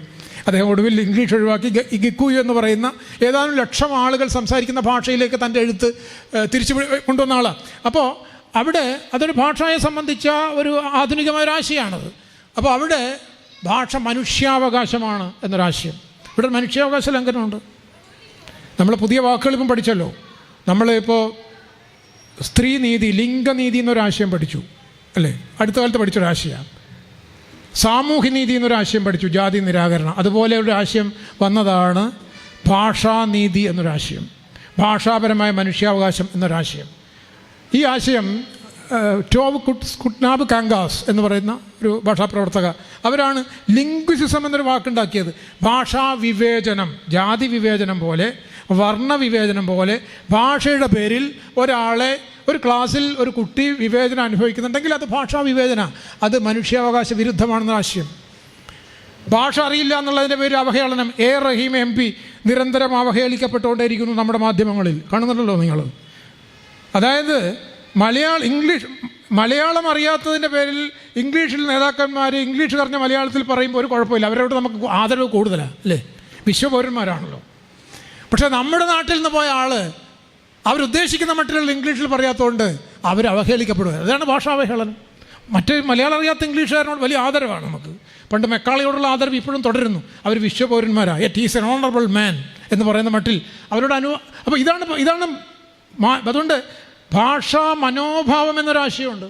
അത് രാഷ്ട്രീയ വർഗപരമായ മുൻവിധി പോലുള്ളൊരു മുൻവിധിയാണ്. അത് ജനഭാഷയിലാണ് പാർലമെൻറ്റിൽ സംസാരിക്കുന്നത്. പണ്ട് ഇമ്പിച്ചി ബാവ, ഇന്ത്യൻ പാർലമെൻറ്റിൽ ഇമ്പിച്ചി ബാവ ചൈനയിൽ പോകുന്ന ഒരു സംഘത്തിലെ പ്രതിനിധിയായിരുന്നു. അദ്ദേഹത്തിന് അവസാനത്തെ ലിസ്റ്റിൽ അദ്ദേഹത്തിൻ്റെ പേരില്ല. എന്താ കാര്യം? അദ്ദേഹത്തിന് ഇംഗ്ലീഷ് അറിയില്ല. കാരണം ചൈനയിൽ ഇംഗ്ലീഷ് കൊണ്ട് പോയിട്ട് വേറൊരു കാര്യമില്ല എന്നുള്ള മറ്റൊരു കാര്യം. എന്നിട്ട് അദ്ദേഹത്തെ ആ ലിസ്റ്റിൽ നിന്ന് പുറത്താക്കിയപ്പോൾ ചെറുകാട് ഒരു കവിത എഴുതി, ഒന്നുണ്ടു കേൾക്കണം രാധാകൃഷ്ണ, അന്നത്തെ വൈസ് പ്രസിഡന്റ് രാജ്യസഭാ ചെയർമാനോട്. എന്നിട്ട് പാർലമെൻറ്റ് കുറച്ച് മലയാളം പഠിക്കുന്ന, ഇപ്പോൾ ആദ്യം ഇന്ത്യൻ പാർലമെൻറ്റിൽ ആദ്യമായിട്ട് ഒരു ഇന്ത്യൻ ഭാഷയിൽ സംസാരിച്ച ആൾ സഖാവിമ്പിച്ചു പോവുകയാണ്. കാരണം അദ്ദേഹത്തെ പോലുള്ള ആളുകളാണ് ഇന്ത്യ ഉണ്ടാക്കിയത്. ആ ശബ്ദമാണ് ഇന്ത്യൻ പാർലമെൻറ്റ് എന്ന് പറയുന്നത്. അല്ലാതെ അവിടുന്ന് ഇംഗ്ലീഷ് ഉണ്ടാക്കിയ സാധനമല്ല. നാം സമരം ചെയ്ത് ഉണ്ടാക്കിയ സംഗതിയാണ്. ജനഭാഷയിൽ ജനങ്ങളോട് സംസാരിച്ച് തെരുവ് തണ്ടി പട്ടിണി കിടന്ന് ഒളിവിൽ താമസിച്ചിട്ട് ഇന്ത്യയിലെ ജനസമൂഹം ഉണ്ടാക്കിയ ആധുനിക ഇന്ത്യ എന്ന് പറയുന്നതിൽ ആ ജനതയുടെ ഭാഷ പ്രയോഗിക്കാൻ കഴിയുന്നില്ലെങ്കിൽ പിന്നെ എന്തൊരു പാർലമെൻറ്റാണത്? ഇപ്പോൾ പറ്റും. ഇപ്പോൾ നിങ്ങൾക്ക് മലയാളത്തിൽ സംസാരിച്ചാൽ ഇതര ഭാഷകൾ ഒന്നിച്ച് കേൾക്കാൻ കഴിയുന്ന മട്ടിൽ വികസിച്ചു, അറിയാലോ. പുതിയ AI വന്നതോടുകൂടി, പുതിയ ബഹുഭാഷാ സംവിധാനങ്ങൾ, IT വിപ്ലവം വന്നതോടുകൂടി ഒരു സ്റ്റെപ്പും കൂടെ വന്ന് നിങ്ങൾക്ക് ഒരു ഭാഷ കൊണ്ട് ലോകഭാഷ മുഴുവൻ മനസ്സിലാക്കാവുന്നൊരവസ്ഥ വന്നു. നേരത്തെ പറഞ്ഞതിനേക്കാൾ അത് വേണോ വേണ്ടോ നിങ്ങൾ ആലോചിക്കാം. പക്ഷെ ഒറ്റ ഭാഷ, മലയാളം പോലത്തെ ഒരു ഭാഷയിൽ കൂടെ തന്നെ വേണമെങ്കിൽ അന്യഭാഷകൾ, ചൈനക്കാരനായിട്ട് സംസാരിക്കാൻ നിങ്ങൾക്ക് മലയാളം മതി, അയാൾ ചൈനയിൽ പറയും, നിങ്ങൾക്ക് മലയാളത്തിൽ കിട്ടും, നിങ്ങൾ മലയാളത്തിൽ പറയും, അത് ചൈനയിൽ കിട്ടും എന്ന മട്ടിൽ ഇപ്പോൾ ആയിട്ടുണ്ട്. അപ്പോൾ അത്തരത്തിൽ ഈ പുതിയ ഇൻ്റർനെറ്റിൻ്റെ ലോകം തുറന്നു വന്ന, അതുകൊണ്ട് പഴയ മട്ടിലല്ല, വരാൻ പോകുന്ന സമൂഹമാണ് ബഹുഭാഷാ സമൂഹം. അവർ പരസ്പരം വിനിമയം ചെയ്യും. രണ്ട് ഭാഷകൾ അറിയില്ലെങ്കിലും ചിലപ്പോൾ ഒരു ഇന്ത്യക്കാരനും ചൈനക്കാരിയും തമ്മിൽ കല്യാണം കഴിച്ച് പൊതുഭാഷ അറിയാതെയും ജീവിക്കാം. ചെറിയൊരു സാധനം ചെവിയിലുണ്ടായാൽ മതി, ചെവി അടച്ചു കളയരുതെന്ന് മാത്രം. അപ്പോൾ ഞാൻ പറഞ്ഞത് അതാണ് വരാൻ പോകുന്ന ലോകം. അപ്പോൾ അതുകൊണ്ട് അത്തരത്തിലുള്ളൊരു പുതിയ കാലത്താണ് ഇപ്പോഴും ഇംഗ്ലീഷ് കോയ്മയുടെ പഴയ ഭൂതകാലം പേര് നടക്കുന്ന ബ്യൂറോക്രാറ്റുകൾ തിരുവനന്തപുരത്തിരുന്ന് നമ്മളെ വെട്ടിക്കൊണ്ടിരിക്കുന്നത്. അവർ പഴയ ബ്രിട്ടീഷ് രാജാക്കന്മാരുടെ പ്രജയാണ്. തിരുവിതാംകൂറിലെ അന്നത്തെ ദേശീയ ഗാനം ചക്രവർത്തി ഗീതമായിരുന്നു. മലബാറിലെ ദേശീയ ഗാനം ജോർജ് രണ്ടാമൻ രാജാവിൻ്റെ അവദാനമായിരുന്നു. ആ രാജ്യം മാറിയ, അതുകൊണ്ട് ആ അവദാനം മാറിയിട്ടുണ്ടെങ്കിൽ തീർച്ചയായിട്ടും ആ ഭാഷയുടെ അവദാനവും മാറണം. അത് മലയാളത്തിൻ്റെ അല്ലെങ്കിൽ ഇന്ത്യയിൽ കേരളത്തിലെ എല്ലാ ഭാഷകളും, ആദിവാസി ഭാഷകൾ ഉൾപ്പെടെ എല്ലാ ഭാഷകളും. നേരത്തെ PSC സമരം പറഞ്ഞല്ലോ, ശ്രദ്ധിക്കേണ്ടതാണ്. PSC സമരത്തിൽ നമ്മൾ വെച്ച മുദ്രാവാക്യം എന്താ? KS ഉൾപ്പെടെയുള്ള PSC പരീക്ഷകൾ മലയാളത്തിലും കേരളത്തിലെ ന്യൂനപക്ഷ ഭാഷകളിലും നടത്തുവാനാണ്. അതൊരു വലിയ ജനാധിപത്യ മുദ്രാവാക്യമാണ്. കാരണം കന്നഡയും തമിഴ് ഉൾപ്പെടെയുള്ള ന്യൂനപക്ഷ ഭാഷകളിലും പഠിപ്പിക്കണം എന്നുള്ള ജനാധിപത്യ മുദ്രാവാക്യം നമ്മൾ വെച്ചത്. അതുകൊണ്ട് കേരളം മലയാളികളുടെ മാതൃഭൂമി എന്ന് മാത്രമല്ല നമ്മൾ പറഞ്ഞത്, കേരളത്തിലെ ഏതെല്ലാം ഭാഷക്കാരുണ്ടോ അവരുടെ എല്ലാം മാതൃഭൂമിയാണ് എന്ന ജനാധിപത്യ ആശയം. അപ്പോൾ അതുകൊണ്ട് ഭാഷയും സംസ്കാരവും എന്ന ഒരാശയം നമ്മൾ മുന്നോട്ട് വെക്കുമ്പോൾ ഈ നിലയിൽ സംസ്കാരത്തെ ബഹുത്വപൂർണ്ണമായി വൈവിധ്യപൂർണ്ണമായിട്ട് മനസ്സിലാക്കാനും, അതോടൊപ്പം ഒരു കാര്യം കൂടെ പറയേണ്ടതുണ്ട്. ഇപ്പോൾ ബിരുദ ക്ലാസ്സുകൾ ഉൾപ്പെടെ സാഹിത്യ പഠനം എന്ന് പറയുന്ന സാധനം ഇല്ലാതായിക്കൊണ്ടിരിക്കുകയാണ്. സാഹിത്യത്തിൻ്റെ ഭാഷയുടെ ഏറ്റവും പ്രധാനപ്പെട്ട ഒരു മേഖല എന്ന് പറയുന്നത് സൗന്ദര്യാത്മകത എന്ന് പറഞ്ഞൊരാശയമാണ്. ജോർജ് മാത്തൻ പറയുന്നുണ്ട്, എന്താണ് അന്യഭാഷാ മാധ്യമത്തിലും മാതൃഭാഷാ മാധ്യമം തമ്മിലുള്ള വ്യത്യാസം? അദ്ദേഹം പറഞ്ഞു, അന്യഭാഷയിൽ നിങ്ങൾക്കൊരിക്കലും ഭാവാർത്ഥം തെളിയുകയില്ല, മാതൃഭാഷയിലെ തെളിയുള്ളൂ. എന്താ ഭാവാർത്ഥം എന്ന് പറഞ്ഞാൽ? അത് VP മാർക്കോസ് മലയാള ഐക്യവേദിയുടെ പ്രസിഡന്റ്, അദ്ദേഹം വിശദീകരിച്ച് ഞാൻ വിശദീകരണം പറയാം. ടാമറിൻ്റ് എന്ന് പറഞ്ഞാൽ നിങ്ങൾക്ക് മനസ്സിലായി, പുളിയാന്ന് മനസ്സിലായി അല്ലേ? പക്ഷേ വാളൻ പുളി എന്ന് 10 വട്ടം പറഞ്ഞാൽ നിങ്ങളുടെ നാവിൽ വെള്ളമൂറും. ഇതാണ് മാതൃഭാഷയും ഇതര ഭാഷയും തമ്മിലുള്ള വ്യത്യാസം. അപ്പോൾ നിങ്ങളുടെ ആശയങ്ങൾ നിങ്ങളുടെ രക്തമാംസങ്ങളിലേക്ക്, ശരീരധാതുക്കളിലേക്ക് ലയിച്ച് നിങ്ങളുടെ ഇൻഫർമേഷൻ എന്ന് പറയുന്ന സാധനം നോളജായും നോളജ് അവെയർനെസ്സായും നിങ്ങളുടെ വ്യക്തിത്വവുമായിട്ട് മാറണമെങ്കിൽ അത് മാതൃഭാഷയിലായിരിക്കണം. ഇതാണ് അതിൻ്റെ അർത്ഥം. സാഹിത്യം മാത്രമല്ല, അനുഭൂതിപരമാവണം. നിങ്ങളൊരാശയം അനുഭൂതിപരമാകുകയും ശാസ്ത്രം എന്ന് പറയുന്നത് അന്യമായി തീരുക. ശാസ്ത്രമൊക്കെ പഠിച്ചു, പക്ഷേ മന്ത്രവാദം വിട്ടിട്ടില്ല എന്ന മട്ടിൽ അല്ലേ? അങ്ങനെയല്ലേ? പൂജാമുറികളാണ്, പണ്ടില്ലാത്ത പൂജാമുറികളാണ് നമ്മുടെ ഈ പുതിയ കാലത്ത് രൂപപ്പെട്ടത്. അപ്പോൾ ശാസ്ത്രമൊക്കെ പഠിച്ചു, പക്ഷേ നമ്മുടെ ഈ പഴയ അന്ധവിശ്വാസങ്ങൾ വിട്ടിട്ടില്ല എന്ന് നമുക്ക് പറയാനുള്ള ആശയം വരുന്നത് ഈ അറിവുകളൊന്നും ഇപ്പോൾ അത് നോർമലൈസ് ചെയ്യപ്പെട്ടു അല്ലേ? ISRO ഇപ്പോൾ നോർമലൈസ് ചെയ്തു. അത് നമുക്ക് അത്യാവശ്യം ഒരു എന്തെങ്കിലും ചെറിയ കലാപരിപാടിക്ക് ഒരു തേങ്ങ ഉടക്കുന്നൊക്കെ നമുക്ക് മനസ്സിലാക്കാമായിരുന്നു പണ്ട്. ഇതിപ്പോൾ ബാഹ്യാകാശത്തിലേക്ക് എത്തുന്ന സാധനത്തിന് പോലും ഇപ്പോൾ കുട്ടിച്ചാത്തൻ ചെറിയ ആളല്ല എന്നർത്ഥം.